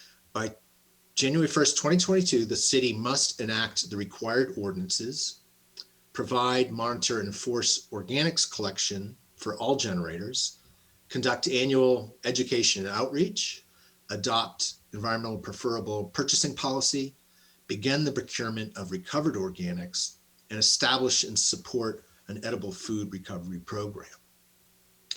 In January 1st, 2024, the city enforcement must begin. There are steps before that, the education. So the goal here is, educate, outreach, but the actual enforcement and citations by the city are to begin no later than January 1st, 2024. So, and again, this is just a summary of what's in the implementation plan, but number 1 is enacting the following ordinances. And again, this has to be done by January 2022. And I will say in the implementation plan is a timeline to achieve all these. So this helps give a sense of what's going to be needed. So the ordinance, we have to have an ordinance that implements SB 1383 requirements, and it has to include a city enforcement component. The city also has to adopt an ordinance that regulates self-hauling, and this would be a self-hauling generator ordinance for non-residents, but for commercial. And certainly these don't have to be separate ordinances. They all can be in one ordinance, whatever the city council decides. The second part is to provide, monitor, and enforce organics collection for all generators. So the city has a franchise agreement with Sonoma Garbage Sonoma Garbage Company. And customers are required to have a 3-color coded containers. So they have to be specific colors or the lids have to. So no longer are residents allowed to opt in to a program, which means they could just have trash and decide not to do recycling or organics. That's no longer allowed in the law. And so the containers have to, or the lids have to be green for organics, blue for recycling, and gray for trash. So this goes to having some universal color scheme throughout the state to promote, less thinking and just more acting on segregation at generation point. So currently, residents in the city of Sonoma are prohibited from placing non-plant-based food waste into organics cart, which is a function of how the food waste is managed. So they can't put it in meat, fish, dairy, so forth and so on. But this has to change. So all food waste must be placed into organics container at some point, but it has to be implemented by January 1st, 2022. And this is going to require major education and outreach because people have been habitualized doing a specific action, and we're going to have to correct that. Well, this will mean that all organics will have to be hauled to Napa. Some organics were diverted and handled correctly, but this means that all organics will have to be handled hauled to Napa. And a rough cost increase for this is going to be about 6% above the current fee, just to do this hauling all time, so we can capture all food waste from residents. Now, commercial generators, they also have to provide containers for collection of organics and recycling in the front of house for customers. That means customers that go into, for example, a restaurant, there has to be these additional containers. There might have been trash before, but we have to have organics and recycling as well. And containers must also be properly color-coded with those 3 colors, as well as their specific labeling requirements as well. And periodically inspect containers for contamination if found, educate employees. So this isn't a city requirement, but the city's going to have to adopt this and do compliance monitoring and enforcement for that. So Sonoma Garbage Company must monitor waste containers for organics and conduct annual route reviews. So the purpose of this is to identify where contamination occurs, and contamination is defined as putting organics into trash or into recycling or vice versa. It's to make sure that the proper material is put into the proper container, and also to help identify anyone that is not participating. So what would happen upon finding this is the city would then have to cite and find those based on the date. So this is where the compliance aspect is coming in.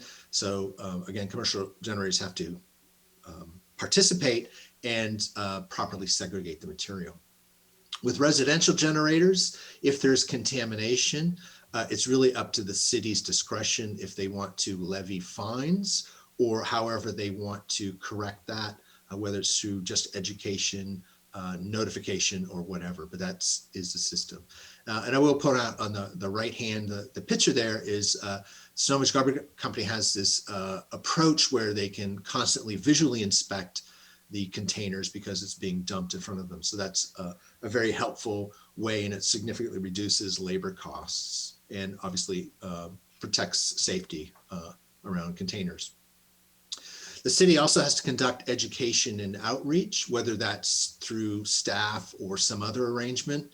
But there has to be an annual education element of all of relevant SB 1383 requirements, specifically for organic waste generators, which is residents, that includes single family units, multifamily units, businesses, and institutions, but also commercial edible food generators, which I'll get to in a second, which is has a potential of being a rather significant program. And also annually self-haulers also have to be educated. So that's a minimum requirement. So there's ways that could be done periodically or whatever that would address that. The city has to adopt an environmentally preferable purchasing policy. What the law says is that 75% of purchased paper products must have a minimum 30% recycled content. The city does have a green purchasing policy, but it's pretty outdated. And so this is going to have to be updated. Paper products also must be recyclable under the U.S. Federal Trade Commission's recyclability guidelines. And again, we have a green purchase policy in SMC 304060, which will need to be updated. And with some of these things, especially like the purchasing policy, the state and Zero Waste Sonoma are working on model ordinances to help. So we're not starting from scratch. They can be adjusted. So there's a lot of great tools and resources out there, which significantly reduces staff time and just makes it also consistent throughout the county in this case. The city's going to have to procure recovered organics. So this is kind of closing the loop. While we're increasing the amount of material being composted, to close that loop, we also, municipalities will now have to purchase what comes out of that. So the actual figure is really kind of, we have some current guidance, and it says that right now the city's going to have to procure about 800 tons per year, which is the equivalent of 1,150 yards of compost or mulch. RNG is renewable natural gas, which is produced primarily through anaerobic digestion of materials, but there's none in this particular area. This procured compost or mulch, and again, this is an annual requirement, can be used for erosion control, soil amendment, parks, open space, or the city can procure it and just give it away to residents. It doesn't matter. The city has to maintain records and report annually. So to give you perspective, in 2018, 2019, the city parks purchased 32 yards, and 2019, 2020 purchased 7 yards. So we're looking at a substantial increase, and a rough cost on current values about 25,000 K per year. That price could go up if, depending on the supply and demand. I will note that we just received guidance just a few days ago from Zero Waste Sonoma that there might be a different formula that may actually reduce this amount. So this is something that we're looking at, but that's something you'd expect with relatively new regulations is, guidance, interpretation, so forth and so on. I have a question there, Travis. Is it just organics, or are we able to purchase things like recycled fuel, recycled electricity, things like that are also included in that? Right now it's my understanding. So you can purchase, digestate, and the fuel and the organics, but it's not the other items, not the energy itself. Yeah, but you can buy fuel too. It doesn't have to just be, so it's organic. It doesn't have to be like just compost, right? Well, compost and mulch, but I don't know specifically about the renewable electricity. I don't know. When we have Zero Waste Sonoma come on, maybe they can answer that. Then I had an earlier question when you said that we can choose to set fines on residential. Yeah. Would an apartment complex, would they automatically be subject to fines, or do they count as residential, or are they covered under commercial? If they have, I think if they're defined as a multi-unit, so it would be a commercial account where they supply that, then the individual providing that would be subject to the fines. But if it's like 3 units, then that would be a residential individual units. Okay, thank you. Mm-hmm. Number 6, establish an edible food recovery program. And this goes back to trying to capture edible food that's being thrown away. So commercial edible food generators must have access to food recovery services. So we're going to have to figure out how to match up generators with those organizations that collect and distribute the food. This is going to require annual education and outreach. The city's going to have to monitor compliance, and the city's going to have to conduct a capacity assessment to find out if something has to be created or expanded to make sure that the supply meets the demand. There's 2 types of commercial food recovery generators. We have what's called Tier 1. They have to comply starting January 1st, 2022, and that's supermarkets, grocery stores, and a couple of other entities. And Tier 2 generators is later. That's restaurants, rather large restaurants, large hotels. Our hospital is not covered because of the number of beds. The one thing that is kind of popping out at myself and some of my colleagues is the schools with on-site food facilities. They will be subject. And at this point, there's no information about de minimis level on that other than, like seats and rooms with the other entities. And basically, what's going to have to happen is they're going to have to establish a food recovery program. And again, the city's going to have to help implement this and monitor this, and so forth and so on for the different tier generators. So this is one of those that has the potential of requiring a lot of focus and attention. We just don't know at this point because we're still trying to figure out who all the Tier 1 generators are and the extent of the whole food recovery program. So I did give a couple, very little on the city's costs. The issue right now is a lot of these costs are unknown, but they have the potential of being significant. It's going to require annual administration and labor costs to run this program, whether that's done with staff or a consultant or contractor, whatever. And certainly, I will say that a substantial amount of my time is being used just to do the implementation. This is going to be a major focus of my time for this year, but there will be annual administration and labor costs for sure. There's going to be some of the larger costs are going to be the hauler's costs, and those are paid by generators through the fees, trash fees, and not by the city. The other city costs include annual reporting and record keeping, compliance monitoring, basically doing inspections in partnership with our hauler. Enforcement is probably one of the bigger costs. Just don't know what that is going to cost in what level and, hours and, procedure, what that's going to be. Education and outreach. I think we have a pretty good program, and I think that's spelled out pretty well. So that doesn't have to be significant, but if it's a problem with contamination, the city is going to have to really put more effort into education and outreach because you have to achieve compliance so that the state doesn't fine the city. And as I mentioned, the procurement of organics, I gave a ballpark figure, but this is really an unknown because the whole market is in flux with supply and demand. Already hearing information about fees, tipping fees are going up, and they're likely to go way up because they can. The procurement of recycled paper, I don't suspect this to be a significant price increase, but we have to look into that. And one of the big unknowns is the food recovery program, the implementation and oversight of that.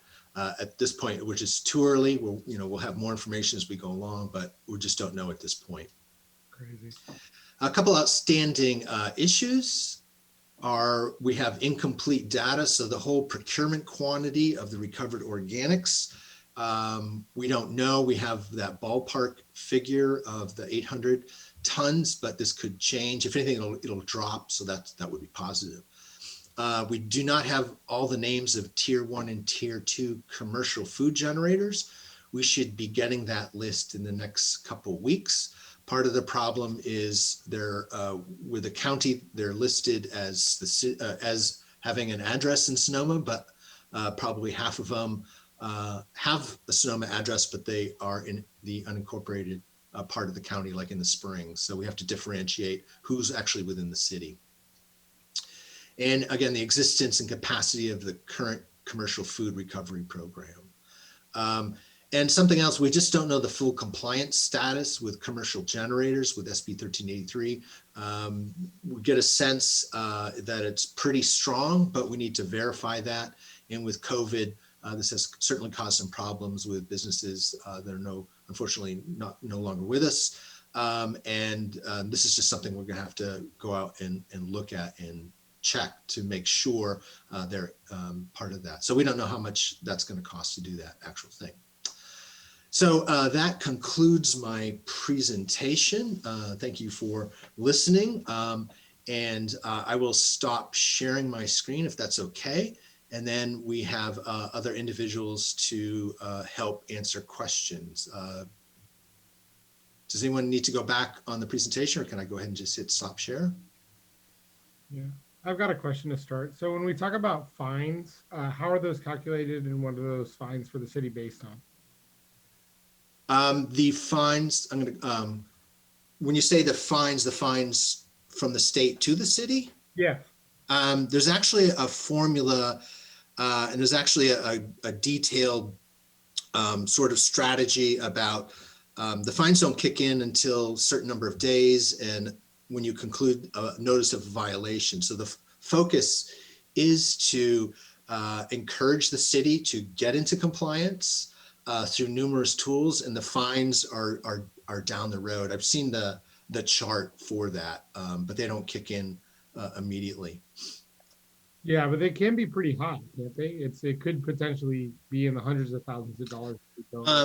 I thought I saw up to $10,000 per day. Zinzi, can we bring Zinzi in here? I see her raising her hand. And Leslie's with us as well. Oh, Leslie's here? Okay. Yeah. So Leslie or Zinzi have an answer on the fines. Yeah, I think Zinzi, actually, if you can answer that fines question. Yes. So let's see here. I am just looking at our regulations right now. And so, Logan, your question was about penalties that the state would impose on the city for non-compliance. Yeah. So it says a minor violation would be no less than $500 and no more than $4,000. A moderate is between $4,000 and $7,500. A major violation is between $7,500 and $10,000. I think that might be the fine structure that we charge to haulers. You're sure that that's what the city? No. So that's what the state would impose on the city Okay. for non-compliance. I can list out what the penalty amounts would be for the city to impose on the businesses, if you'd like. That's fine. Perfect. Just to clarify, is that per day or per violation? Let's see here. That is per day. Yeah. Per violation per day. So it is significant. Yeah, it can be in the hundreds of thousands of dollars. I have a question.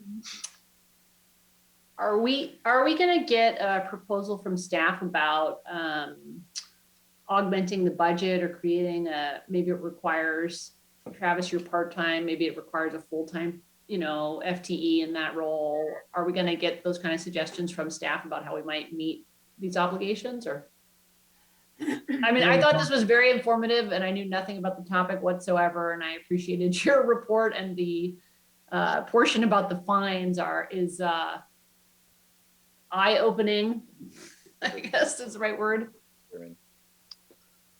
Well, that's going to have to happen. Two things. One is the hauler will be presenting any fee increase, which will be their part coming up fairly soon. And Ken Wells is on there if he wants to talk about that. And then at some point when we have a stronger sense of what it's going to take, we're going to need to, because obviously there will have to be a budget request. And this is, I'll say that things are moving pretty fast, and we should get more information, or I should say more confidence within pretty soon, next 4 to 6 weeks, I think, to make a more informed, at least the beginning of an informed statement as to what it's going to cost. Yeah, I was just thinking, we didn't even have your position 2 years ago, and now if this came up, who would even be doing this work? It's kind of amazing. Well, that's a good question. Someone's going to have to, whether it's staff or a outside consultant or contractor. Sure. Yeah. Councilmember Burnett. Yeah. So what and again, I want to echo what Mayor Harvey and Councilwoman Harrington just said. I appreciate this presentation. It's very eye-opening, and education is going to be very important on this, because I don't think anyone really in Sonoma or the state, very few people know this is coming. Number one. Number two, just to clarify, let me get this straight. The state is requiring us to perhaps expend significant expenses to enforce and create this new program. Has there been any discussion at the state level about providing assistance to cities? Or they're just... It is an unfunded mandate. Saying you're going to have to invest money. Okay.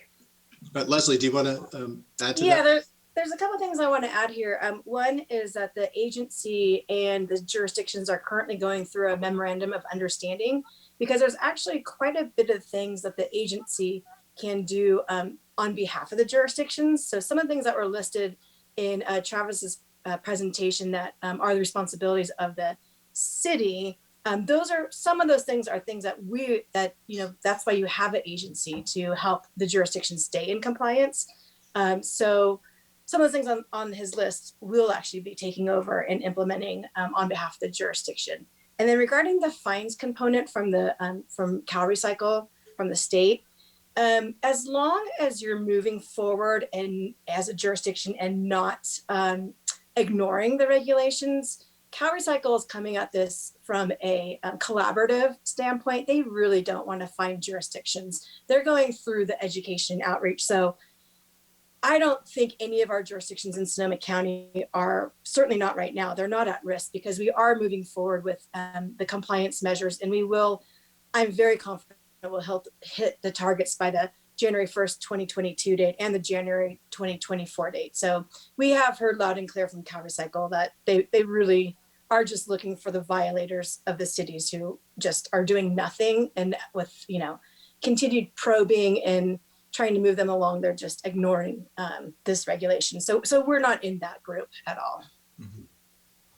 And if I may add to Leslie's comments, actually, you know, here, the jurisdictions in Sonoma County and as a whole, we are very much on top of this regulation. You know, we, for example, you know, the city of Sonoma already has an organics collection program. You know, Travis is completely on top of 1383. He knows this regulation very well. And of course, you have us as the agency helping with education and outreach. And of course, we're developing this memorandum of understanding that Leslie mentioned. So we're in a very good spot. And CalRecycle has acknowledged that Sonoma County is a leader in implementing these regulations. So I just don't worry about the fines. Like Leslie said, I think we're in a good spot. So I don't think we're, you know, as long as we move forward with implementation, I don't think you should be worrying about that. I just want to add to that, and that's why, you know, taking a look at the timeline is going to take a number of steps by staff, but also city council, just to make sure we meet that deadline. And, you know, I think we're in pretty good shape, but only if we stick pretty well to that timeline. I have a question, whether it's Ken or Travis can answer it. We need to get to 100% of commercial generators and 100% of residential generators. Where are we along that path right now? I'll take that one. At this point, we're in 100% compliance with SB 1383. Shoot, I cannot get all the numbers. There's 3 different laws that commercial are required to satisfy, and we're in compliance with all of them at this point in time in city of Sonoma. So every restaurant that's here has a organics program right now? Yes, or a written exemption that says that they're taking care of it some other way. And every single residence has an organics bin right now? Not every resident, but we're in the process of distributing them right now. Okay, and every apartment building has a organics can right now? They either are compliant with the program by an organics container, or they've a written exemption explaining that their landscaper or somebody else takes care of their organics. Yes. That's AB 1826 though. I say it again. Isn't that wouldn't be compliant? You can't do it for landscaping waste for 1383. That's only compliance with AB 1826. I'm correct. So with 1383, we don't have compliance for, do we have compliance for restaurants with 1383 or with AB 1826?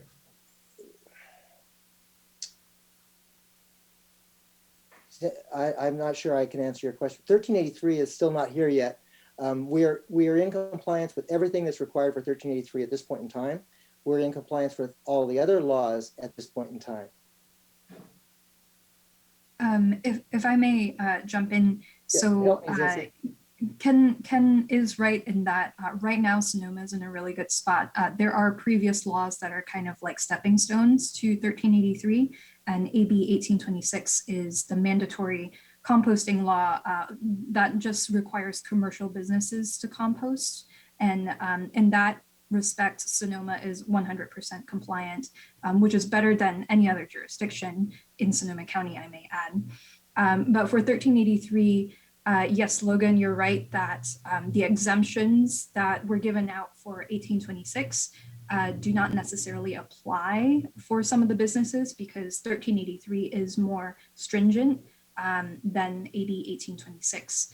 So, you know, in a year when, well, I guess less than a year, January 1st, 2022, when SB 1383 becomes effective, then there are some businesses that are technically non-compliant. That Sonoma Garbage is going to be working on signing them up or providing them a cart this year. Thank you, Yeah, I'm surprised if we're compliant because I've done some just looking behind some of the restaurants on the plaza, and I haven't seen evidence of organic streams there, but maybe I'm just misreading it because I'm seeing mostly black garbage bags and recycling streams. So, okay. But I'm sorry, Cindy, what do the containers look like for organics? What? Oh, it's just the green containers that Sonoma Garbage right now is only vegetative waste that customers can put in there. But Sonoma Garbage and Travis has already been working on, as Travis mentioned in his presentation, moving all the organic material, shipping it to Napa instead of doing the chipping and grinding, because with 1383, you know, meat and bones and cheese must all be composted along with your yard debris and food scraps, or I'm sorry, your vegetable food scraps. So that's something that's also going to be, should be taken care of by this fall. I've been in communication regularly with Travis and Ken. So yeah, Sonoma should be in good shape when January comes around. Madeline, you're on mute. Yeah. Still on mute. So organics and meat are different, is that right? No, actually. So I'm sorry. Organics or organic materials is kind of an umbrella term. That is essentially like anything that has carbon in it, right? So that includes yard debris, food scraps. But currently, right now in Sonoma, you don't accept meat and bones and dairy in your green cart because right now it's just getting chipped and ground. Right. But when it is diverted to go to Napa to be actually composted, then meat and bones and dairy will be accepted. Okay. Does that answer your question? Yes. Something happened to my iPad, so sorry.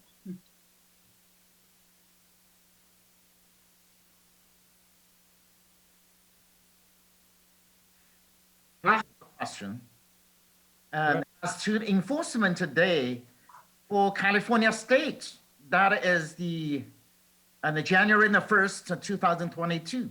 And the state, that is the January the 1st, 2024. I was wondering, it should be this, what kind of time frame? Why in 2 years? Why in the state put in early? For my understanding, usually it's easier for the city to carry that out. So why, yeah, can you explain the time frame? Sure, I can go ahead and take that.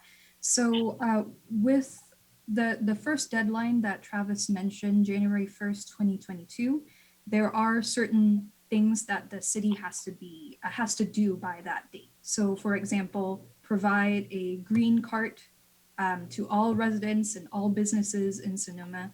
That has to be done by January 1st, 2022. And if that is not done, then technically the state can fine the city for non-compliance. And so that's kind of the reason. But then with the later date, 2024, that's when the city can actually fine a business for maybe not composting, or they're not using their bin, right? Or contaminating it with garbage. And the reason for that 2-year delay is because the city has to, the state just wants to give the city additional time to pass an ordinance that will allow you to penalize generators, and also 2 more years to educate your businesses and residents about this law.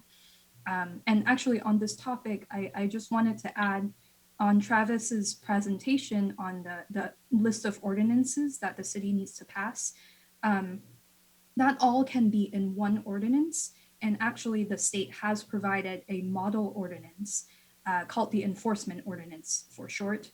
And it includes, regulation of self-haulers, it includes this collection requirement, and the penalties, everything will be in this big ordinance. And we at Zero Waste Sonoma are working on customizing the state's model specifically to Sonoma County. So we're hoping to bring that to you later in this year, because you do have to have that ordinance passed by January 1st of 2022. All right, thank you. Go ahead, Councilmember Barnett. Thank you, Mr. Mayor. Does the city have any discretion over the penalties we will be charging businesses and residents? Yes. So the regulations do specify a base penalty for, I think it's first violation, second violation, third and subsequent violation, but you can increase the violation, or I'm sorry, the penalty amounts if you wanted to. So there is a base that you have to. There's a base. charge. Yeah, So the minimum. Below the base. Okay.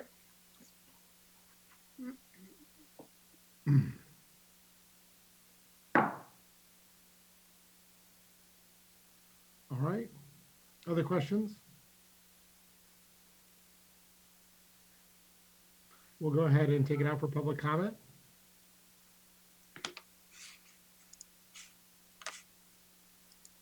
Not seeing any public comment. Not seeing anybody rise. We'll bring it back to council for comments. Anybody would like to comment? Okay, I'll go ahead. Really appreciate the presentation, Travis, and I appreciate Zinzi and Zero Waste Sonoma, Leslie as well, for being here to make a presentation to us. And thank you, Ken Wells, representing Sonoma Garbage, for being here. SB 1383 is a really large law. It's a big change in the way that we do business and the way that we handle garbage. But it's important in a number of ways. This is how we're going to help the state of California meet our climate emissions goals. When composting gets into landfill, it biodegrades in an anaerobic way. And so we produce methane rather than CO2. Being turned into compost, it becomes a carbon sink and actually draws CO2 out of the atmosphere, completes that carbon cycle, and can be very positive. And another way it really helps us is with landfill. We have a landfill that has about 22, 23 years of life left in Sonoma County. When we get to the end of that life, we either have to find a place for a new landfill, good luck, or start hauling that material out of the county of Sonoma. And so reducing the amount of waste that we're putting in the landfill that really does not need to be there, because everything that's compostable is technically recyclable, right? Is a great thing for us all to do as a community. This is going to be a huge lift for the city and for our garbage company, because the public outreach required to get people to understand composting is a lot.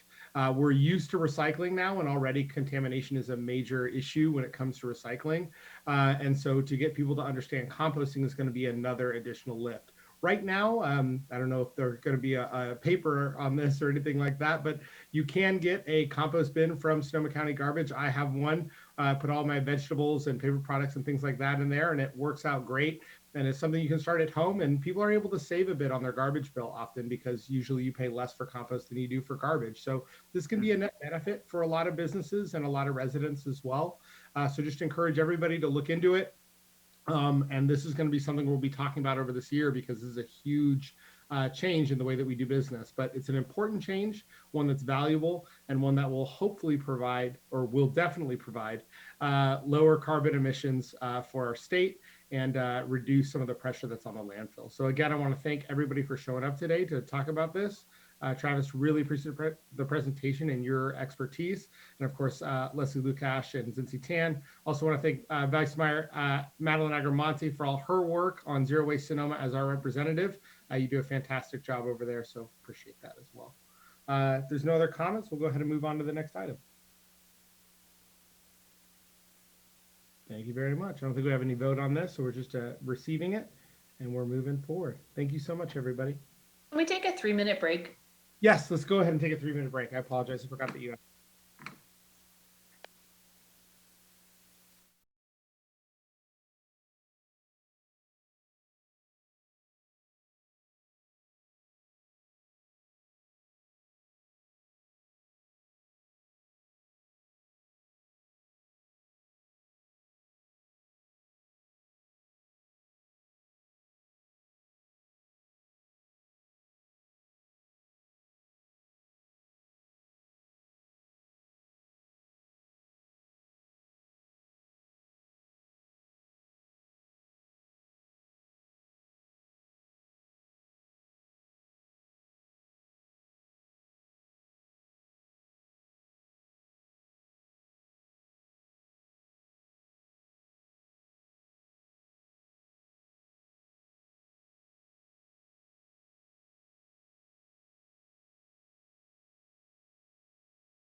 Usable food, serviceware, and other products containing polystyrene foam.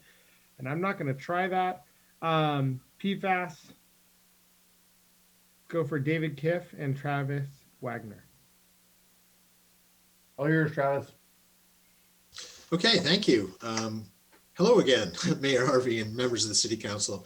So attached in the agenda packet is the staff report and the proposed disposable food serviceware ordinance. So at this point, I'd like to provide some key aspects of the staff report and ordinance, a little bit of briefly on the background, and then talk about a summary of the ordinance itself. So the proposed ordinance is that you see tonight is a slightly modified version of the model ordinance that was presented to the City Council back in January 2020 by Zero Waste Sonoma.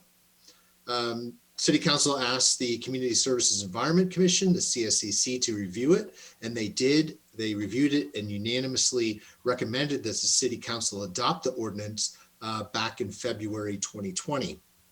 In January and March of 2020, Zero Waste Sonoma, city staff, and the Chamber of Commerce reached out to 164 potentially affected businesses to introduce and explain the draft ordinance, answer questions, and receive feedback.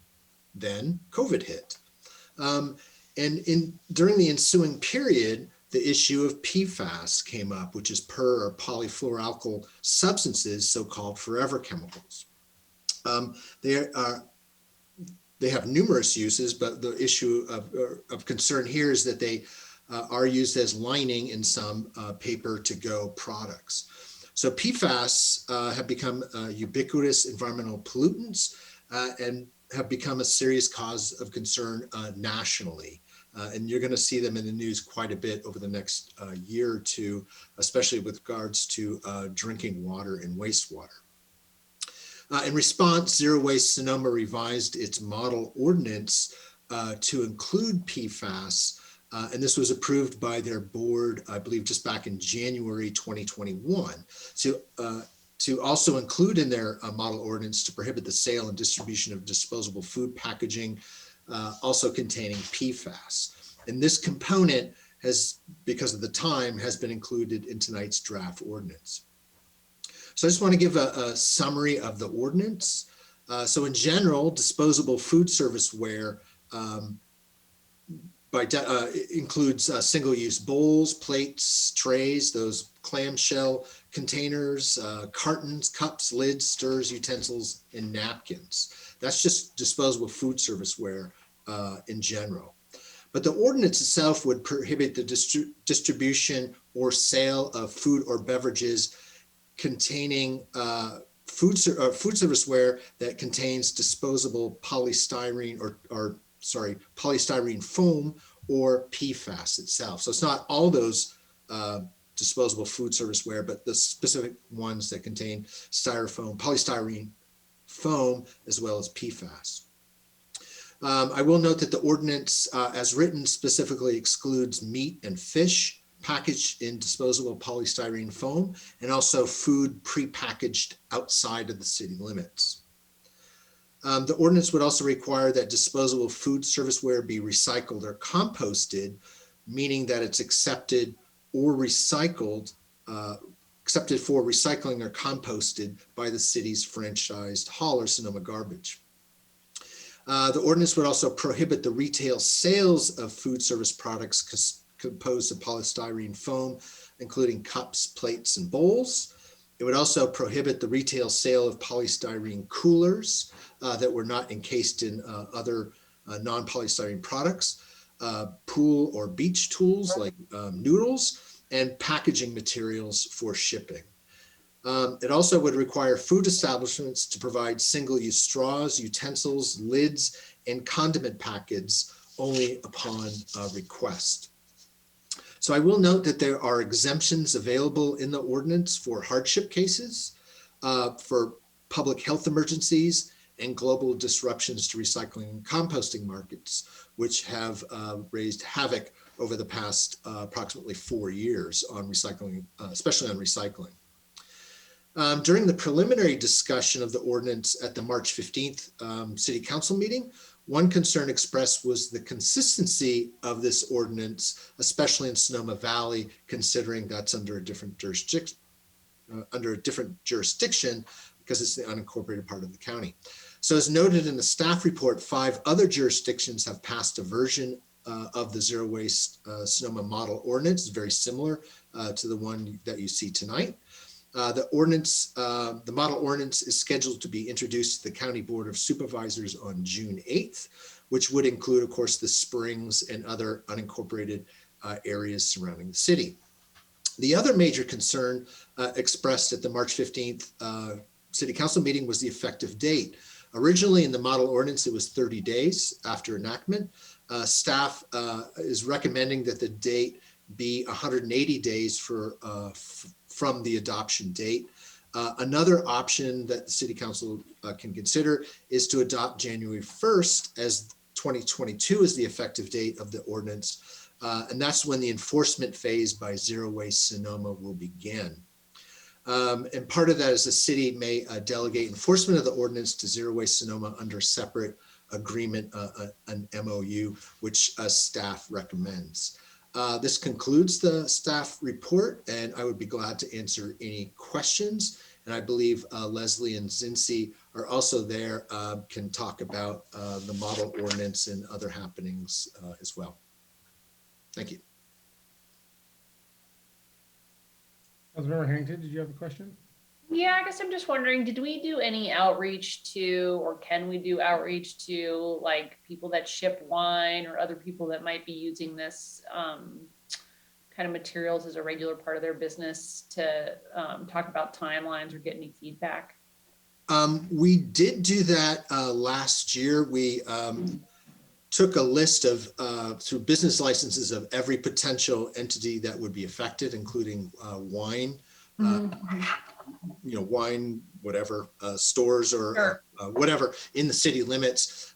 Zero Waste Sonoma sent them a letter, and we worked with Mark Bodenhammer, and we set up an informational meeting, which was attended by staff in Zero Waste Sonoma, where we met and discussed it with them as well. So we have done that outreach thus far. Oh, and then what kind of feedback did you get back?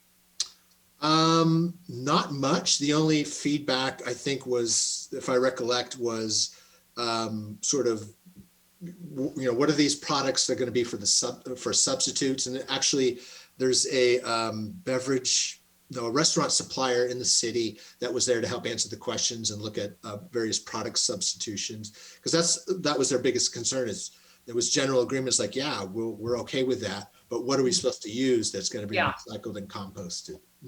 Okay, so your general feeling is people got notice about this. Yes, and I also, prior to this introduction to the City Council, I did reach out to the Chamber of Commerce just to let them know, and did receive confirmation that they understood that or received that. Yep. Thank you. I just wanted to follow up on the outreach to the wineries and also the shipping companies that specialize in shipping wine. As an industry, they actually are already moving away from polystyrene. So they're using more of the molded fiber to ship wine. So this is not new to them. And just as an industry, it's moving this direction already. Go to Councilmember Burnett. Yes, can you talk a little more about the concept of banning pool noodles? I have to admit, when we first discussed this on March 15th, I didn't really focus on that aspect. And when this article was in the paper, residents that sort of participated via social media and even our editor of our paper seemed to focus on the fact that we were banning pool noodles, with the idea that obviously with disposable products, you're continually using them, but with a pool noodle, you might have one for, 10, 20 years. And so why include that? Well, so one of the problems is these are not recyclable. They actually break down over time and become smaller and smaller. So they become what we call micro and nanoplastics that ultimately enter the environment. And so that's derived from the model ordinance. If they're encased in something that is not polystyrofoam, then that's perfectly acceptable. So the ordinance doesn't allow us to sell pool noodles within Sonoma, but a resident would be more than able to order one off Amazon. Is that still? Yeah, I mean, the way the ordinance works, they could, go to Napa County and. So if someone still wants a pool noodle, they will be able to. It does not prohibit individual use of them. That's correct. Okay. All right. Thank you. Great. Other questions? All right. Well, I'll give you guys a little time to noodle on that, and we'll go ahead and bring in some public comment. I see Matt Metzler with his hand up. Can you hear me? We can, Matt. Okay, great. Thank you, Matt Metzler, 1110 Friar Creek Drive. And I wanted to thank you, say thank you to the council for considering this proposal. Thanks also to city staff and especially to Sustainability Coordinator Wagner for supporting this move, especially for including the PFAS or forever chemicals in the ban. And I'd like to take my 3 minutes to provide some information to those who might not be aware of exactly how harmful styrofoam is. Polystyrene is slow to degrade, and if disposed of improperly, the foam can leach chemicals into the environment, harming water sources. Polystyrene manufacturing is an enormous creator of hazardous waste. Furthermore, polystyrene manufacture greatly contributes to global warming. The International Agency for Research on Cancer has already established styrene as a possible human carcinogen in 2002. So does a 2014 National Toxicological Program report on carcinogens, which classifies styrene as, quote, reasonably anticipated to be a human carcinogen, end quote, and being linked to occurrence of leukemia and lymphoma cancer. Air pollution due to proximity to industries that make styrofoam are another channel to get exposed to styrene, according to the NIH report. Many of the chemicals used in the manufacturing process are toxic, and workers who make them are at greatest risk. Benzene is another key ingredient in making styrofoam. Benzene is considered carcinogenic and is a foremost an occupational hazard, even causing leukemia in severe cases, according to the EPA. And benzene is a volatile organic compound classified as a key pollutant by the EPA. So styrofoam appears to last forever and is resistant to photolysis, or the breaking down of materials in sunlight. So the Society of Environmental Journalists states that styrofoam requires about 500 years to decompose. Styrofoam easily breaks to small bits, as Travis said, and small land and aquatic animals eating these pieces died due to toxins and blockage in their stomachs, leading to starvation, according to the Los Angeles Times. Styrofoam manufacturers also use hydrofluorocarbons, or HFCs, which negatively impact the ozone layer and climate change. So lastly, styrofoam is made from petroleum, which is a non-sustainable resource, the production of which creates heavy pollution and accelerates climate change. So I hope you consider future generations and the future of our beautiful planet in enacting this ordinance. Thank you again. Thank you, Matt Metzler. Next, we have Josette Broge-Eichert. Hi, it's me, Josette again. Because of our year of COVID, I can say how much more plastic and other crap has been building up over here. Hopefully we can get back on track as things slowly get back to normal. I'm thrilled that the city of Sonoma is taking on eliminating styrofoam and chemical coated paper and cardboard. The main issue is takeout and leftover food. Almost every type of food can go in uncoated cardboard boxes like the ones Whole Foods uses. There are some liquids and sauces that have been brought up as an issue. I sent Kelso a link to products out there that can hold these things without the chemical coating. So they are out there and they're in use today. And as far as wine shipping, as I said in my email, we have been getting wine shipments in boxes with the cardboard inserts instead of styrofoam. So they're really being widely used. I wish I had one I could show you. They're much better than styrofoam. These are truly sturdy, and I can assure you that no wine bottles will be broken. If Sonoma wants to be truly sustainable, it is the time to do this. That it will cost businesses more should not be a factor. Even the Chamber of Commerce and the Visitors Bureau should get behind it. In fact, it is something they can promote to the tourists. Pride in the environmental consciousness of Sonoma. And for a timeline, styrofoam can go right now. And 6 months is ample time for the businesses to adjust. Please don't wait for other municipal counties or the county to act. Be a leader and quickly join the other cities that have moved forward. Because if you lead, others will follow. And this is an ad lib or an aside. Um, Maybe you guys should think about that horrible floral foam. And I'm not just saying this because my competitors use it and get business from me, but it is every bit as carcinogenic as styrofoam. And nobody should be dumping that stuff or handling that stuff. It is full of formaldehyde and carcinogenic chemicals. Thank you guys for listening. Thank you, Josette. And we've got David Eicher.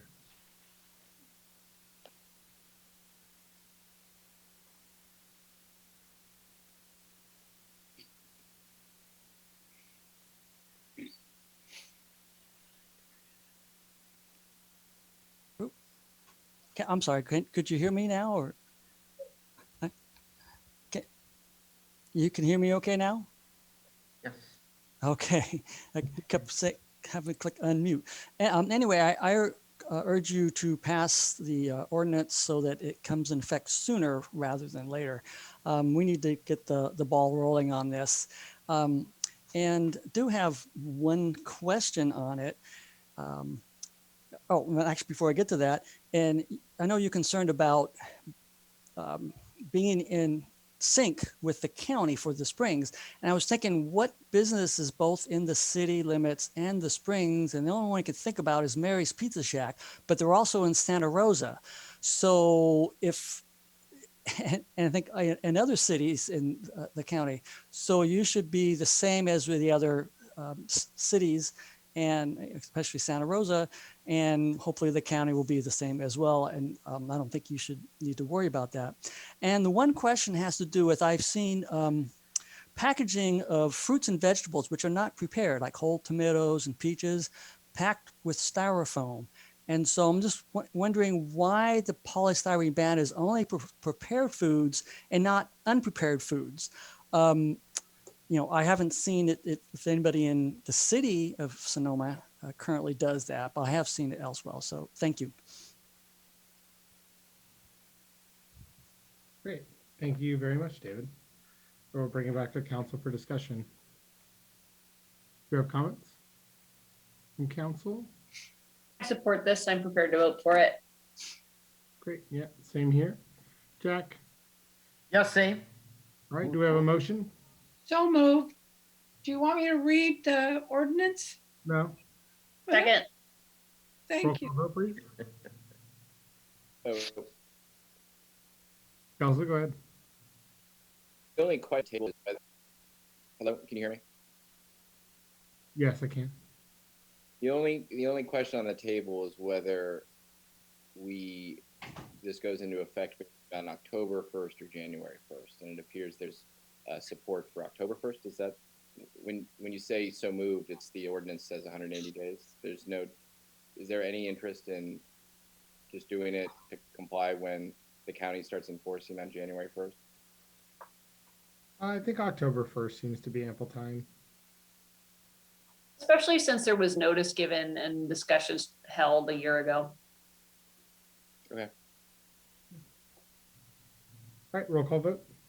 Vice Mayor Agramonte, Aye. Councilmember Barnett, Aye. Councilmember Ding, Aye. Councilmember Harrington, Aye. and Mayor Harvey. Yes. Thank you. The motion passes unanimously. All right.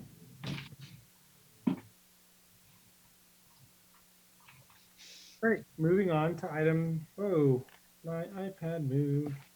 Moving on to item 7.1, discussion and consideration discussion action to make changes to the City County Commission appointment policy. City Manager. So, Mr. Mayor and council members, this item comes to you from me and Rebecca. And we wanted to make, first, let me say that we're asking for direction tonight, and we would bring back a completed policy at your next meeting.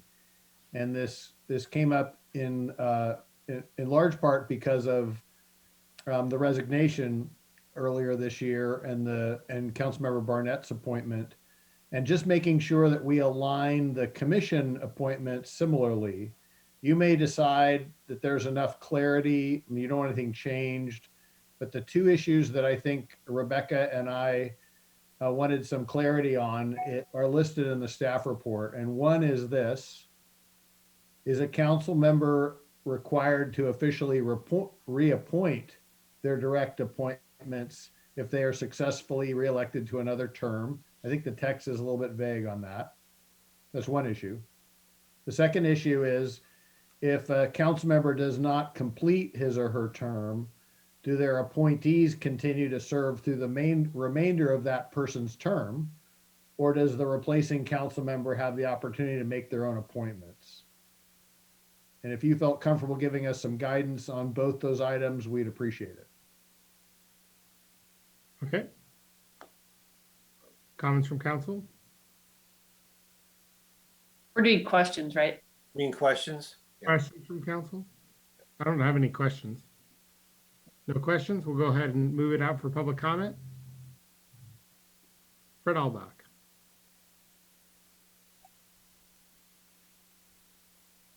I think that with the two issues at stake here, that that it would be reasonable that the council members,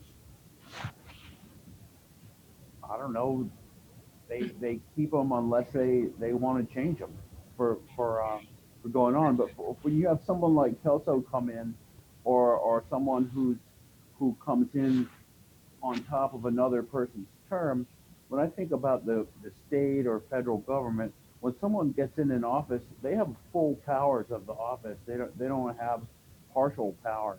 So I'm for the replacing council person to have full appointment powers right away. And I think that's reasonable that a decision maker has the full power of the office and not a partial power. Thank you. Thank you, Fred. Anybody else rising for public comment? Seeing none, we'll bring it back to council. Councilor Barnett. Yeah, if you don't mind, Mr. Mayor, I'd like to start off on this because however the council decides tonight, I just want to make very clear that I have no intention of changing any of Councilwoman Hunley's picks. I think she made excellent picks. She selected Jim Bohar to the Planning Commission. I served with him for many years. I think he's an excellent planning commissioner.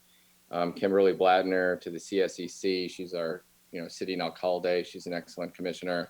Michaelia Randolph to Design Review and Historic Preservation, who I also with, and commissioner.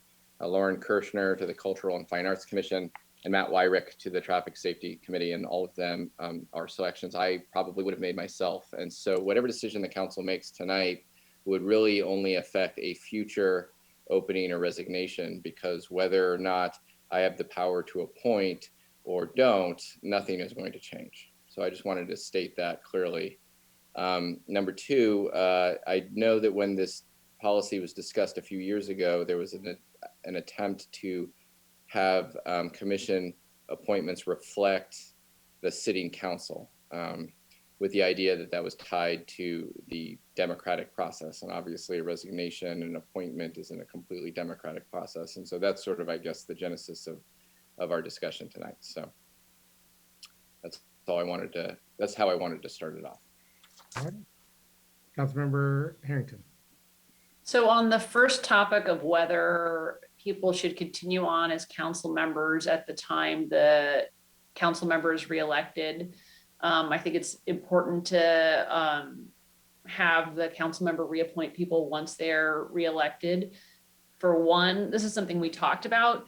The persons who serve on these commissions have terms themselves. that run. I think it's important to, one, not let people have unlimited terms and make sure that we have new people that are filling our commissions who are future city council members, hopefully. So that's one thing.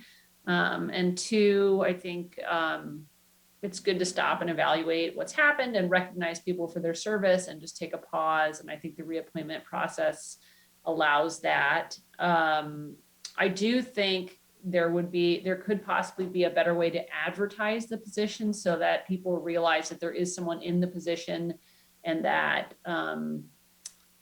there is not a vacancy in the sense that there is no one in the seat. Because I think I talked to a number of people when I was reelected, and they felt that there was no one filling that position, not that the current person would need to be removed in order for them to take their seat. So I think that perhaps could be explained better.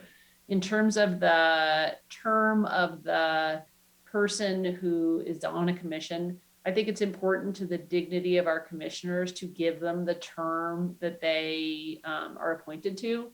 And so if they're qualified and show up to meetings and are doing a good job, I think they should be given the respect of getting a full term. And if the city council member who appointed them for some reason can't fulfill their term, I just think it would be really disheartening to commissioners to kick them off, commissioners who are doing a good job, to kick them off because someone on the city council wasn't able to fulfill their term. And we had the experience when we changed this process of making people reapply for their commissions, and it was incredibly painful. And a lot of our commissioners felt really insulted, and it was something that will always stick with me, that people felt that we weren't valuing them, and I wouldn't want to be part of that again. So I think if people are going to do the application, go through the process of being publicly reviewed and scrutinized, and they are given a 4-year term, we should let them fulfill that. Comments from other council members? I agree with Councilmember Harrington. Okay, Councilmember Ding. I agree with the Councilmember Harrington, but this year's and the Council Barnett just coincidence. He didn't want to make any changes, but I think more respect should be sent to the originally and appointed commissioner, and let them fulfill and the whole term instead of changing them because of and the council member is not able. Yeah, I think the best argument for Councilwoman Harrington's policy is that, thousands of people elected Councilwoman Hundley, and she made the selections. And the 4 of you appointed me. And so if we really want to stay true to democracy, perhaps we should go with the elected Councilwoman or man's selections. Okay. But what if we had held a special election and then a new person was elected instead of you? Well, okay, so in that, well, then that adds another question, Dave. I mean, good point. Yeah, I personally think the opposite. I think that, especially in the case of a special election, but I think that new council members should be allowed to appoint a planning commissioner. I think they should be granted the full rights of the office, but there's a clear majority in the other direction, and I've got no qualms with that. So there we are. I don't want to dig too far into the weeds, but do you want us to bring back something that has a different case in a special election? I think if there's a special election, that individual should be able to select their own commissioners. Yeah, I would agree with that. If there's a special election, then yeah. Okay. Can I restate then what it seems like the consensus of the council is? No. It would be that, and as to question 1, the council member would either reappoint or offer reappointment to the commission member that was in that seat coterminous with his or her term.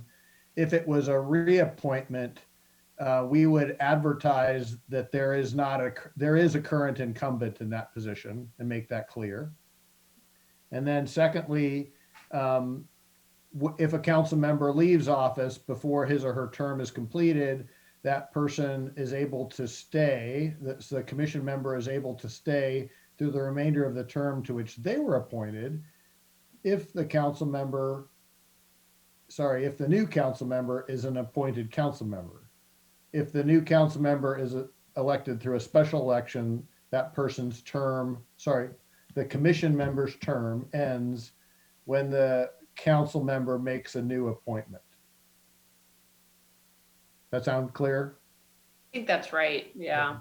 It's not the case now, but before we switched over to this system, we had a lot of vacancies. We had to kind of really try to get people onto these commissions. So it's like, also, we want to make sure that we're not doing things that make people not want to be on commissions. I have a question. The longest period of time an appointed council member could serve is 2 years, right? Meaning you could never have an appointed council member for, almost 4 years, because if there's an election, there's always an election every 2 years, correct? No, you served the remaining balance of the term of the council member you're replacing. So if that council member were elected in November of 2021 and 10 days later died, the person who is appointed would serve for the balance of that 4-year term. Okay, I thought there was a thing where if there was a certain amount of time left on the term, you had to have an election. That's what I thought, but I might. Right? Well, I don't have the section in front of me. I'll check that out and let you know. Because in that case, if someone is appointed for 3 years and 11 months, in my view, they should have. This is getting a little more complicated than I thought. Amy, it's almost time. It's true. I actually am very cognizant of the time tonight. Yeah. Thank you, Madeline. I didn't mean to go down a rabbit hole, but I think at least I have direction to bring something back to you, and we can go down the rabbit hole again in 2 weeks. Sounds good. Great. So do you want to tackle the last one, or time-wise? Well, it's not 9 yet, so we have to move on. We don't even get to ask yet.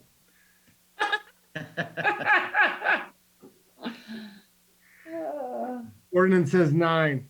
I assume we want to do 7.2. I'm fine if we.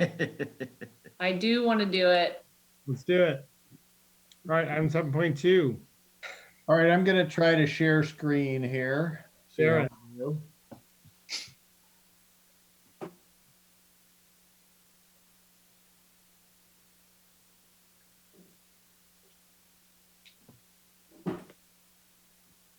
Okay, can you see, says City of Sonoma Quarterly Agenda Planning? Yes.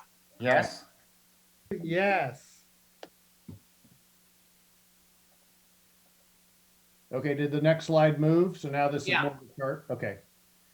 So thank you, Mayor and council members and members of the public. This is in the staff report as well. It was provided as an attachment. Basically here on the left-hand column, let me back up a tiny bit more. This is your quarterly agenda planning, which I have not done before. And it is admittedly at least a meeting too late, and I apologize for that. I think it was Rebecca that was saying, we haven't done this. And actually, Councilmember Harrington brought it up too. So I appreciate that correction. On the left-hand side here, these would be April's meetings. You've seen what we've done today. And then this is an outline of Monday, April 19th meeting. We're going to talk primarily about economic recovery in the purple tier. We'll also have a water rate discussion, and this is new to your staff report. We're trying to get Sonoma Water to come in and give a drought update because they're starting to roll out some information on that. Then here's the May meetings. We have a strategy discussion with each meeting, including how we're going to deal with special events post-COVID. There's a lot more clarity now that the state announced some recent guidance about events. Second meeting in May is an affordable housing discussion, some other items. June 2021, the first meeting will be general plan update and cemeteries. And then the 21st will be the Casa Grande parking lot along with downtown parking. Now, we can come back to this slide, but I want to just note well, here's the next quarters. It's not quite as relevant right now. Council members have sent along to me requests to agendize items. You see what Mayor Harvey has noted about housing, economic development, a meeting with the Springs MAC, Municipal Advisory Committee.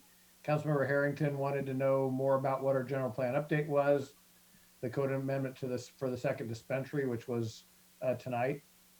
Vice Mayor Agramonte talked about cemeteries, improving an appeals process, memorial benches, the Casa Grande parking lot.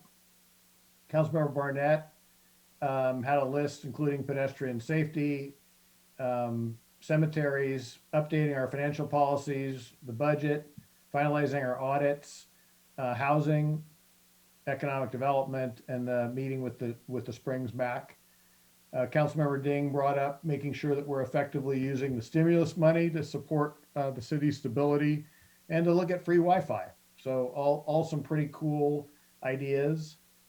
So just as a reminder, and here's where I certainly appreciate your advice here. These were your 2019 to 2020 initiatives. I won't go through each one.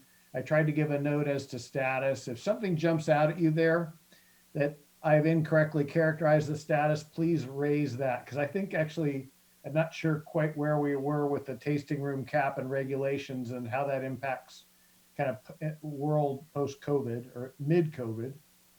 So I think on the marijuana one, no, on the, Sure. sorry, minimum wage one, we Yeah. I thought we voted to get rid of the benefit option. Okay. Yeah, we haven't solidified CPI on that, but the benefit option is gone. Okay. So, but we haven't done CPI on the minimum wage ordinance? Yeah. We have, it has a 3.5% CPI, but we were going to choose okay, a less static one, But that doesn't kick in until it reaches its max anyway. which is 2023. So it's less urgent. So we can kick that can. Yeah. Okay. And then I think the tasting room one is done. Yeah. Okay. Good. And then 2021 and forward, this was in the last time you saw this, a lot of this material was the same.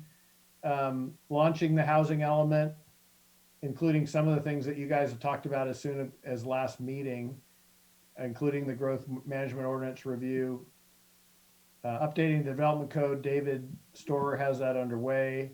Homelessness and homelessness services. That's something, I made some notes about that. I do think I need to start to bring that back to council as that gets a little bit more meat on the bones. Yeah. Happy to address any questions you might have right now about it. Cannabis, certainly you're rolling along on that. That was not an intentional joke. And then we did talk about SB 1383. There's a couple of more elements in there. EV charging stations, the big Biden infrastructure bill has money in there for that. So some exciting things that I think we could work on. Fergie, Director Ferguson is working on with you and Lisa Jansen and the Parks team on a couple of those items. And then it sounds like I can take off the last one. So I'm going to jump, we can jump back and forth in these. These are the kind of things that we're working on internally. I won't read each one. You see there are different categories. All the department directors chimed in to assist on this.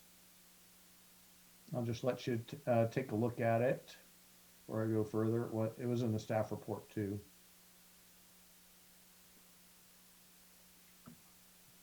And then lastly, if you wanted to jump into the housing decisions that you kind of talked about last time, I did a little chart to see, I think the mayor and I had talked about, well, maybe some of these you do want to jump into right away and have those brought back to you, and some you want to take off the table. And I think this was the list, the same list that was in your staff report. I mean, I know it was what I had. Whether I characterize it correctly is unsure. I'm unsure. Mm-hmm. So let me jump back to this slide and see if you had any comments or impressions or wanted to offer some advice to staff on these items. What's the annual fee study update. That's just for regular charges. That's right. Every year, actually, I don't know if Sue could chime in on this one. I think we do a more isolated fee study on some aspects. Others are just CPI. Are you able to give us any thoughts on that, Sue? Are you talking about regular fees on the fee study? Yeah. We we're working on that right now, and I have a couple of options. We do have a new fee study, not a study. We did an update of it, and we haven't. There actually hasn't been a CPI in the escalator. The last time we updated it was 2017. So we actually have it done, but I have a question on whether we want to wait until after the budget is approved so that we can get the new salary and benefits in there. And so it's a 60-day process because we have to take it to the public. So, but I was thinking we could start right after the budget was approved and then bring the new fee study. So the fee schedule.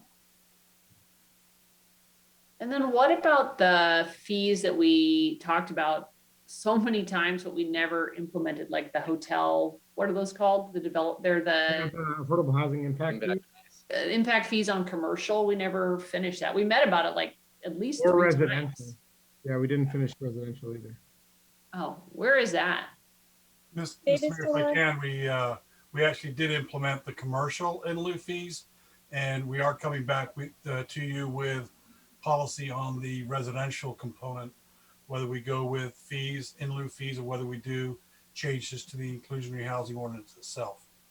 And David, Well, no, not in lieu fees. It's impact fees. We said that we didn't want to do in lieu fees the last time we met. Anyway, Yeah. It's not before us, but no, that's a good point. I know we have discussed that as staff.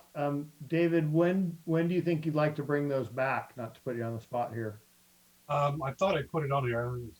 Yeah, I wonder if I edited around too much. I thought we were going to do that in May. Yeah, I think it was the May 3rd one, and I summarized it down to appeal fees, and I shouldn't have. Okay. So right here. Okay. So, and we're clear that there's a difference between impact fees and in lieu fees. Yeah, these were clearly impact fees. And then David Shore, correct me if I'm wrong, but there's a requirement that we allow for in lieu fees from the state now?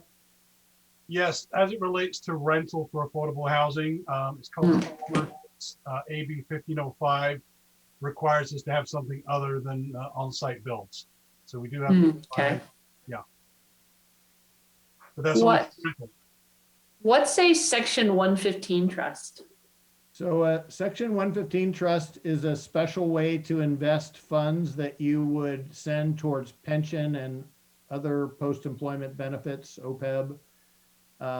It allows you to potentially gain a little bit more interest on those investments than, say, LAIF, the local agency investment fund, would have.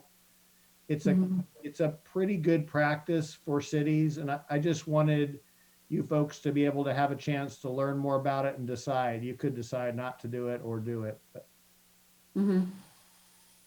especially with the federal, I'm not calling it a windfall, but the federal stimulus, that some of that you could say, you know what, let's sock this away and invest at a little different rate for pensions. That's something I think. That is right.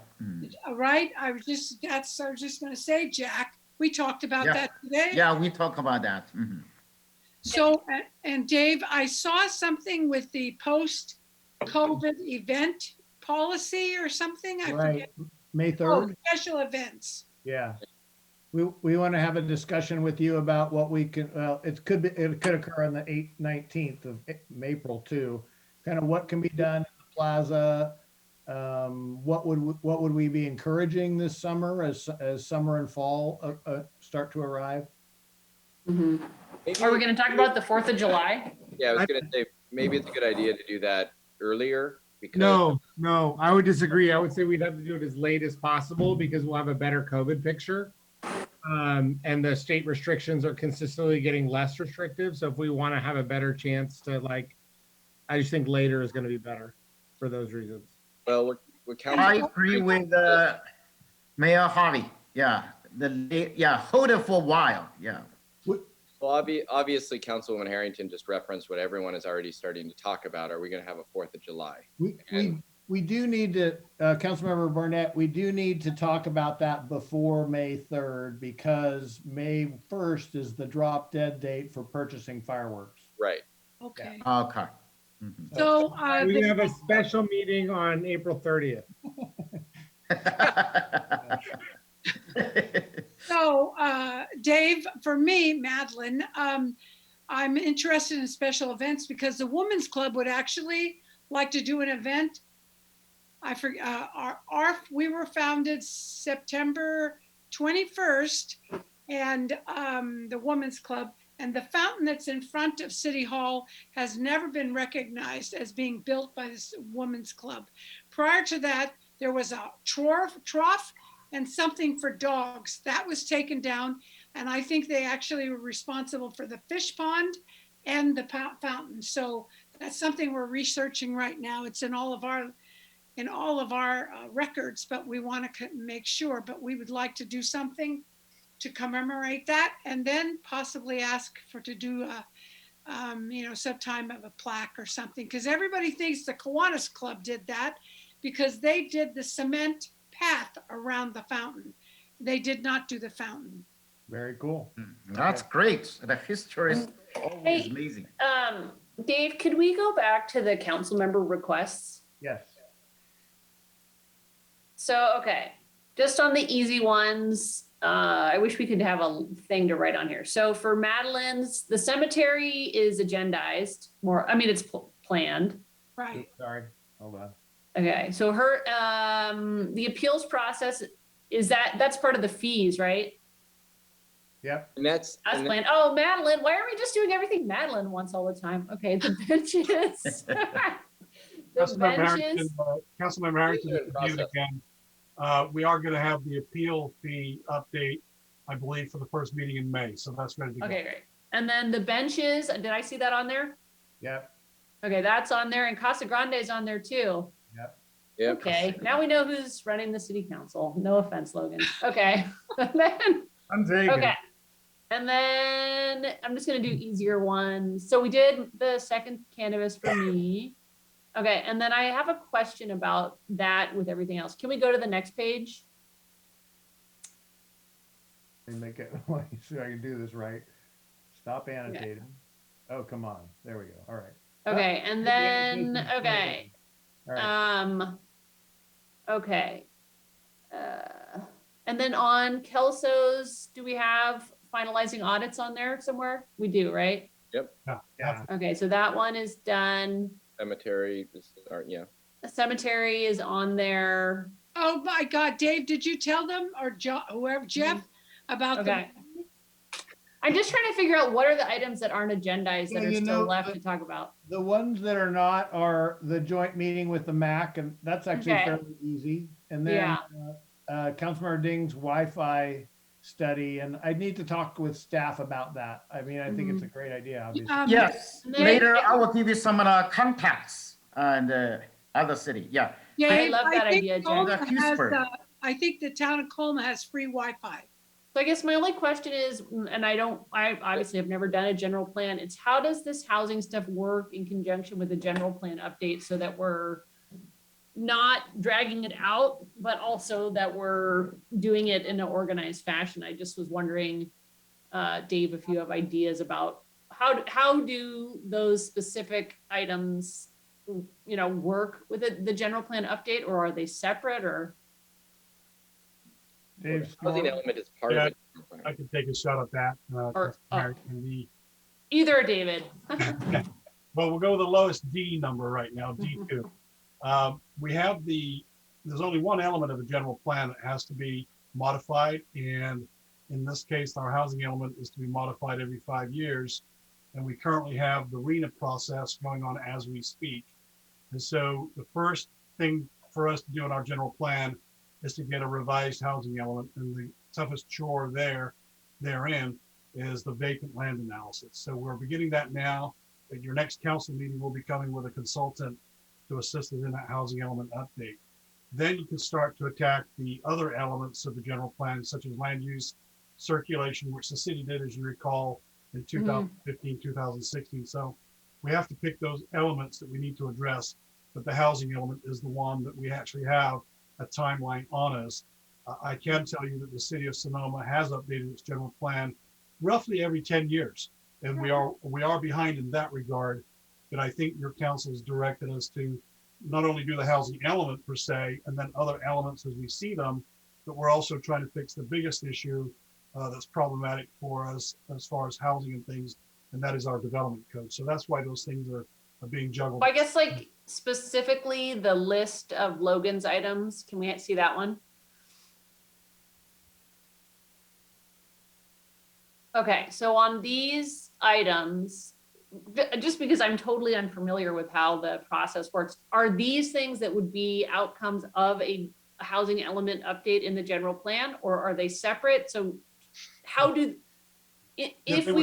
how does this normally work in conjunction with updating your general plan?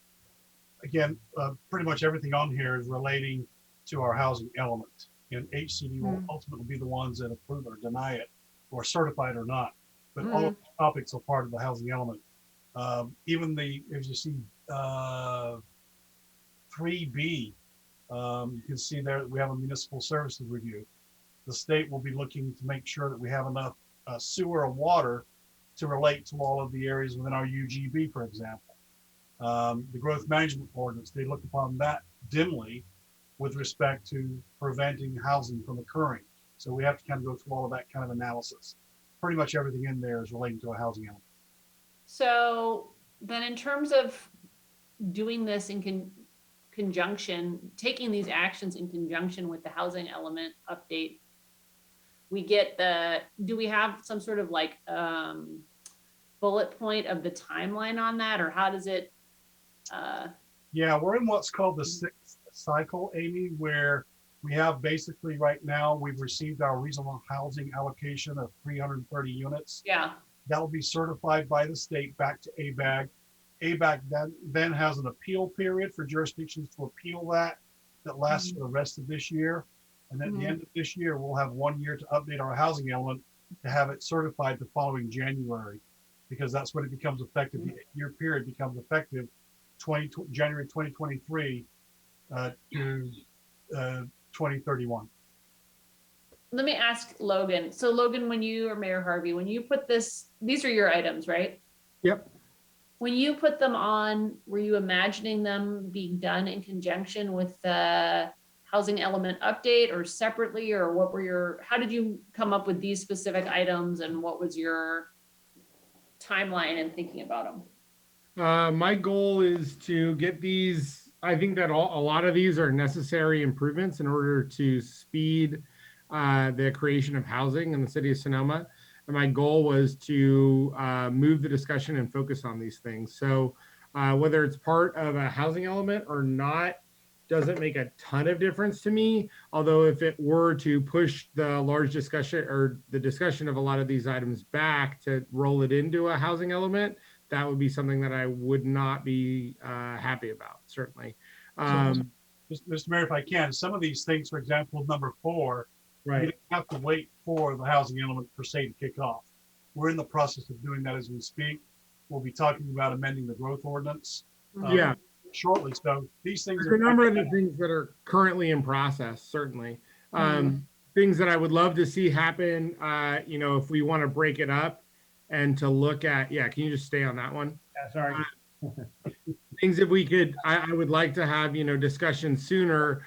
I would love to get an analyzation of what government-owned land exists within city limits that could be used for affordable housing.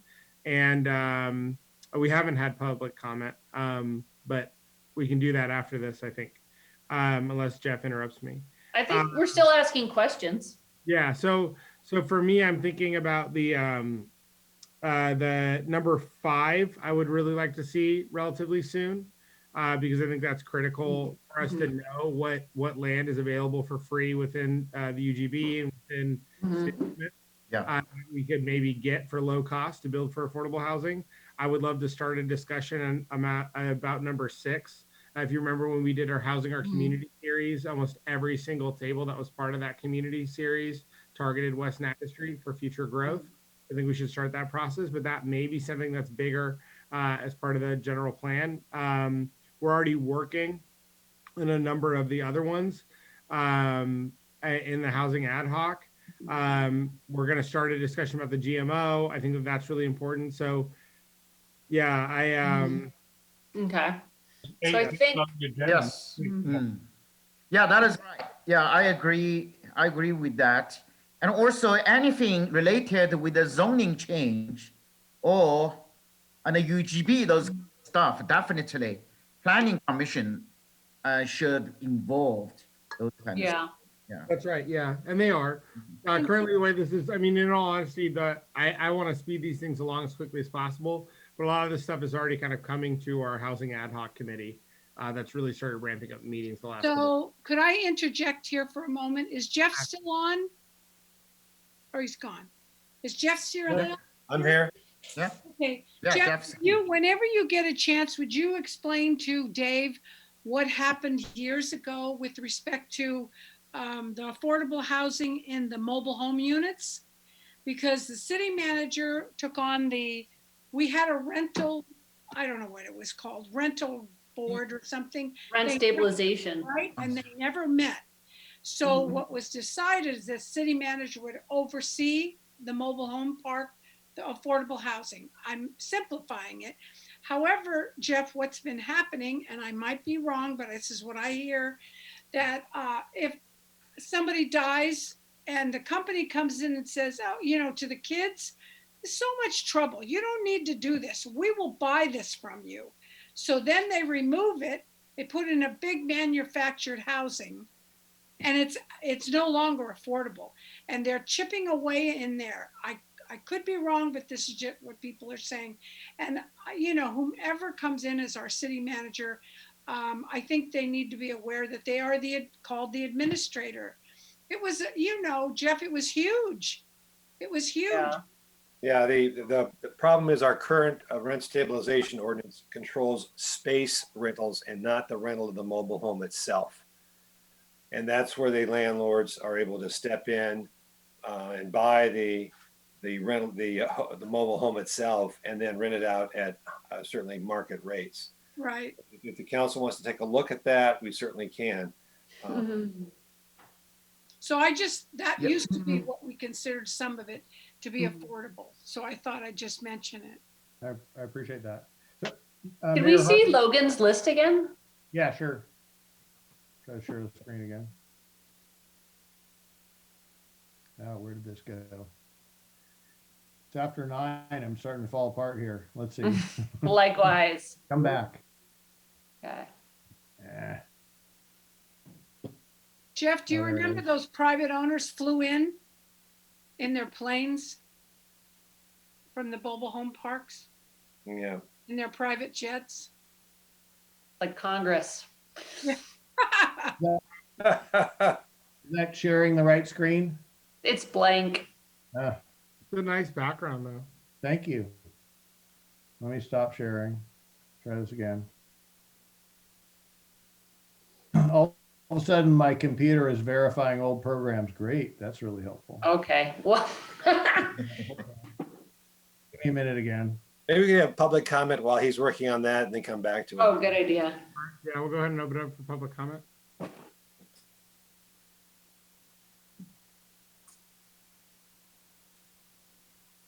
Looks like Fred Olebeck would like to speak. Yay, Fred. Good evening. I've been waiting all night for this moment. I think it's really important that the council emphasizes the housing aspects of the quarterly and yearly agenda here, just to keep the heat on. It's been an issue that's a long-term salient issue for the city, so I think it's really important that it gets front and center. And I did send a personal opinion today, what I thought was a knockdown cold case for why the city needs 50% of new housing to be affordable housing, given the demographic figures that I cited. I think in terms of Logan's list, there are another list that an affordable housing overlay would be an interesting thing to look at, like the Cambridge overlay or in Berkeley. That the county density bonus program is something that's worth looking at. That's an award-winning density bonus program that has a 40% inclusion, which is really substantial. Let's see, and so along with affordable housing overlay, make by right for affordable housing. I agree with the land procurement point that Logan made, and then also have some staff to wrangle up some money. I think that was in a previous point that Logan made. And also for the Housing Our Community series, I think that all the recommendations that have been made there should be equally considered, because the aggregate of all the tables came up with, I believe, 725 units over 10 years, with 53% being deed restricted affordable housing. So I think that if the Housing Our Community series is going to be used, then that should be used too. You know, part of it should be cherry picked or not, or said that it's not representative of the community, because if some of it's not representative, then all of it's not representative.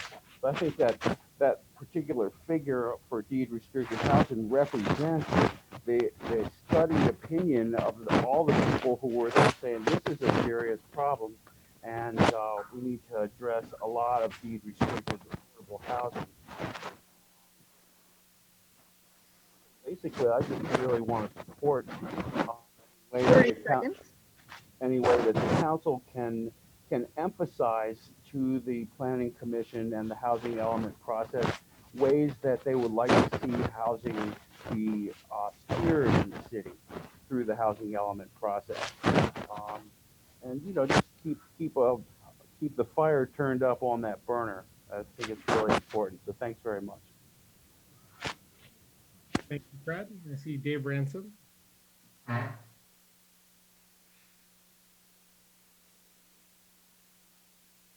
Good evening. Dave Ransom. I live in Santa Rosa. I go to church in Sonoma. I'm not going to, I am here, of course, for and with the Sonoma Valley Housing Group, and I go to Sonoma United Methodist. I'm not going to go into the reasons that affordable housing should be on your agenda and what we'd like to see tonight. You're aware of all that. You've had our position papers past and present. The last one just this morning, so I won't repeat that part. Every member of the council that the housing group has met with over the last many years, including all of you making decisions here tonight, every member has supported affordable housing here in Sonoma. For all those years, we have represented Sonoma Valley renters. That's the majority of us and our friends and families, renters. 2 or 3 times we've brought a couple of hundred people together, listened to what they told us, written it up and sent it in. We liked Logan's list. I think that this might be something you'd really like to get your teeth into. Housing folks affordably, housing the people who work here, something with deep and lasting importance to the city. So we urge that you put affordable housing on your agenda for this quarter. Make this Sonoma's year of housing. Build on the outcome of the Housing Our Community series that was held last year. Get a good, robust discussion going. Thanks, and thanks for being there. Thank you, Dave. Bring it back to council. I think I can share my screen now. I believe in you. Did that work? It did. All right. Thank you for your belief. What I was thinking, Mayor Harvey, was that actually we would bring these issues back to you with some, you know, kind of more robust background at that strategy discussion on second meeting in May, so that we weren't going out too far, but we were coming back to you with something more robust than making you make decisions tonight. That was kind of our goal, if that seemed to work for you. That works for me. I just want to keep this moving, and I know a lot of these things are already moving, but yeah, that's fine. And then can we just get like a overlay of how the housing element works with this? Yes. Yeah, I mean, if we make this the year of housing / the housing element, and these are all included parts to it, and we start having this discussion, then I'd be supportive of that path too. I would just like to address all or most of those items this year. My screen sharing is dying. There, it's back. And it's The cool. sign. I feel like we have enough, I mean, David can comment, or Sue. I feel like we have enough direction, unless you would like to give us any more, but this was hopefully a good exercise. Go ahead, I liked it. Yes, the one issue that I didn't see on there that I had brought up sort of at the end, obviously with what recently happened, was pedestrian safety. And the Traffic Safety Committee hasn't met since 2018, and that still is the case. And in the next few months, it would be great if they could meet more frequently. Obviously, they're focused on the Train Town Ultima drone situation, but obviously there are many areas within town where pedestrian safety is an issue. And so it'd be great to sort of get that committee going again, so the public knows that this council is addressing these issues and trying to improve them, number one. And if we do ever have a joint meeting with the Springs MAC, perhaps that could be a topic of discussion. Yeah. Well, if we can move on to item 8, I can provide some update on that too. I wanted to make sure, Vice Mayor Agramonte, you had mentioned the benches, and I I saw that. Okay, I didn't place that. I mean, I'll talk with staff and come back to you with an action plan on what you wanted. Okay, because I took a picture of it and sent it to Bill Hutchinson. Okay. He was the gentleman that spoke. All right. Dave, if you wouldn't mind, can you just kind of give us an idea of what your belief the direction is from council? Just kind of summarize. With benches or with everything in general? Okay, it is to follow the outline that I just presented in terms of your agenda, including bringing back a lot of the housing items on the second meeting in May.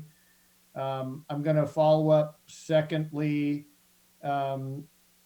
with Vice Mayor Agramonte about the benches. I'm going to let you, Mayor Harvey, comment about an action plan for pedestrian safety, but I'm happy to talk with the Public Works Director about moving the Traffic Safety Committee up to something more regular for a short period of time. Did I miss anything? I think that was my takeaway. Yeah. And we have Jack's wireless thing. I'll sit down with Jack and see if Sure. We share some of the information together. Okay. I have some contacts. Mhm. And then Councilmember Harrington mentioned making sure that when we talk about housing, we talk about that in the context of the general plan and how the timing works with that.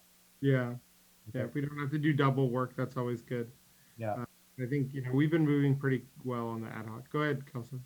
Yeah, I just want to briefly say, I've only been on the council for a month, but I've followed a lot of these issues for a long time. And just this chart that was put together,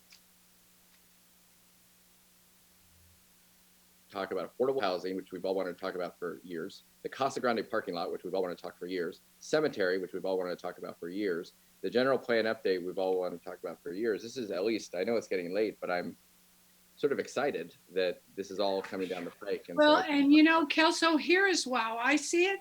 It's people business versus city business. Mm-hmm. You'll get sick of hearing that, but I think the things that you just mentioned were people business. I agree, and I'm excited. So I just want to thank the council and our staff for moving forward on some of these very important issues. It definitely helps that we're kind of, hopefully, knock on wood, a couple times moving out of COVID, because that has taken up a lot of time. So hopefully we can kind of get back to the business of the city here fairly quickly. Yeah, we've got about 3 months before we have to start worrying about fires. So let's get it done. Let's get Logan in a parade this year. Eat it. Yeah. I want to throw a baseball, eat a corn dog, and be in a parade. That's my goals this year. Fair. Totally fair. All right, we're gonna move on to 8 councilmember reports and comments. So, after the recent tragedy that happened on Highway 12 near Maxwell Village, I had written a letter to our supervisor, Susan Gorin, and included Maite from the Springs MAC, requesting a joint meeting of the City Council and the Springs MAC to discuss traffic safety issues specifically. That hasn't happened clearly because otherwise you guys would have attended that meeting. But we did have a meeting today at 11 a.m., not that the time matters, to discuss with Caltrans, Public Works, County Public Works, and our traffic safety officer, Sergeant Baraz, the issues of, specifically, a little bit in the Springs, that intersection right at Taco Bell and Verano and Highway 12, where Taco Bell and McDonald's are, and that the end of the bike path that creates a very tempting crossing to get to Maxwell Park, which is where the gentleman did pass away and was struck by a vehicle. A lot of items were discussed. One of them potentially being closing down the Lomita Avenue exit, so you can leave right off of Highway 12 Lomita Avenue, which makes a really difficult context if you're going to walk or bike up from the bike path towards that intersection at Maxwell Village Park.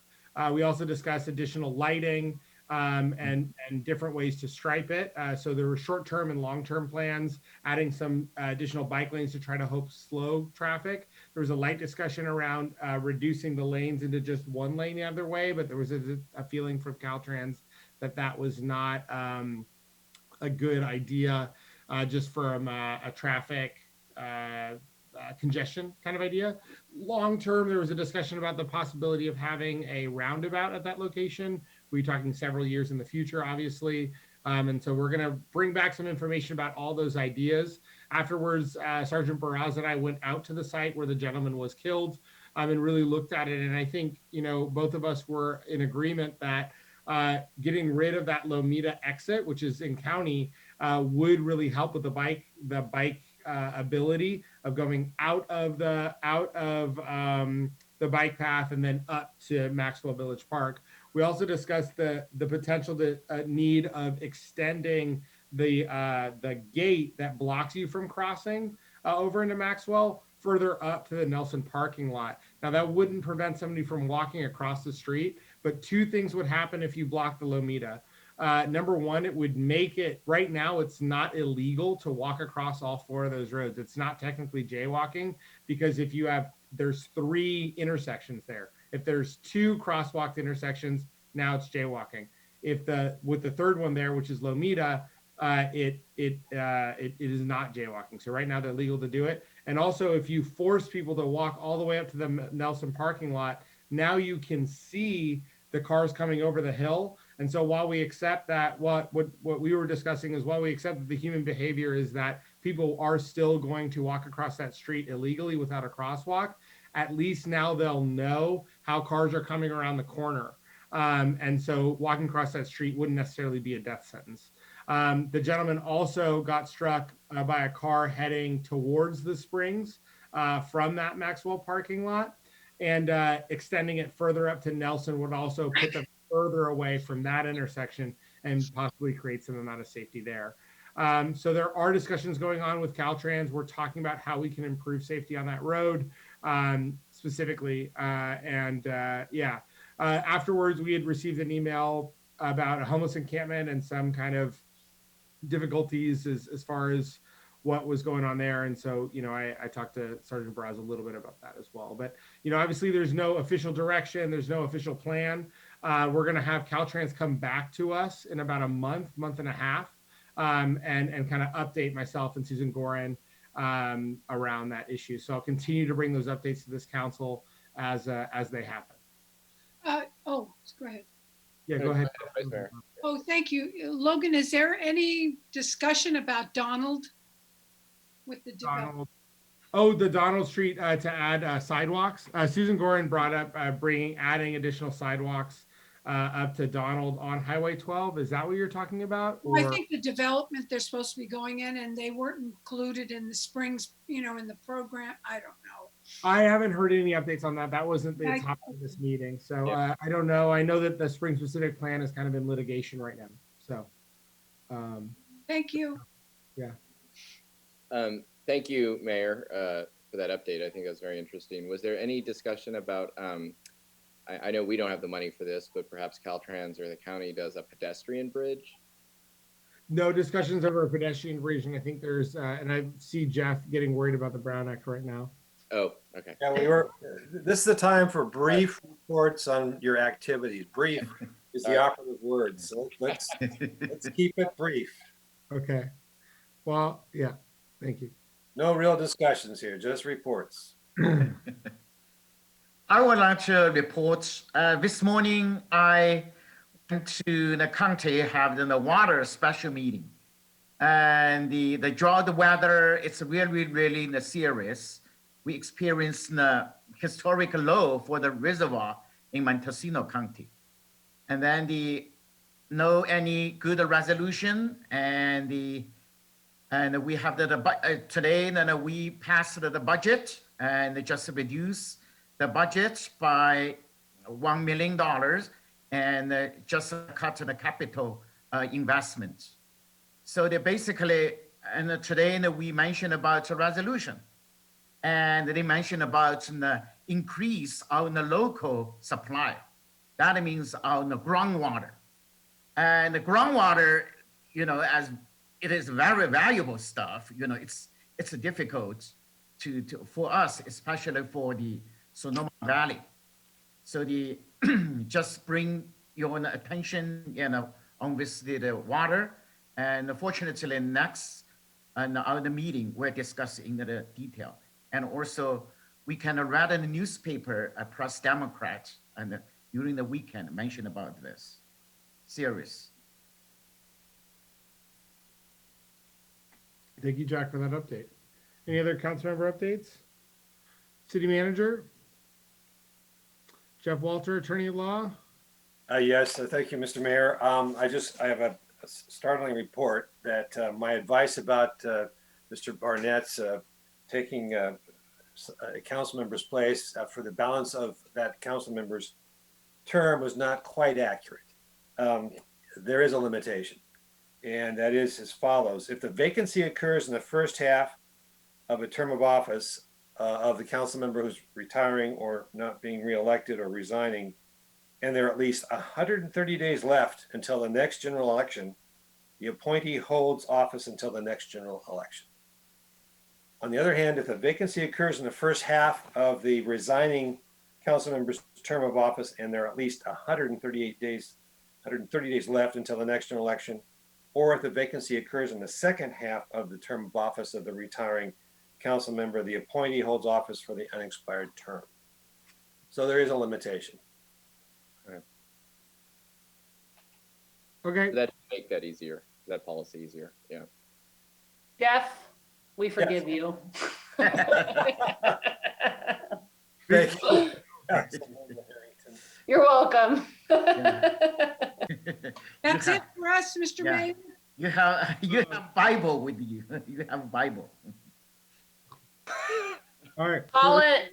On to item number 11, which is adjournment. I'd like to open it up for public comment. Let's close this thing. Thank you. Good night. Thank you. Thank you, everybody. Good night.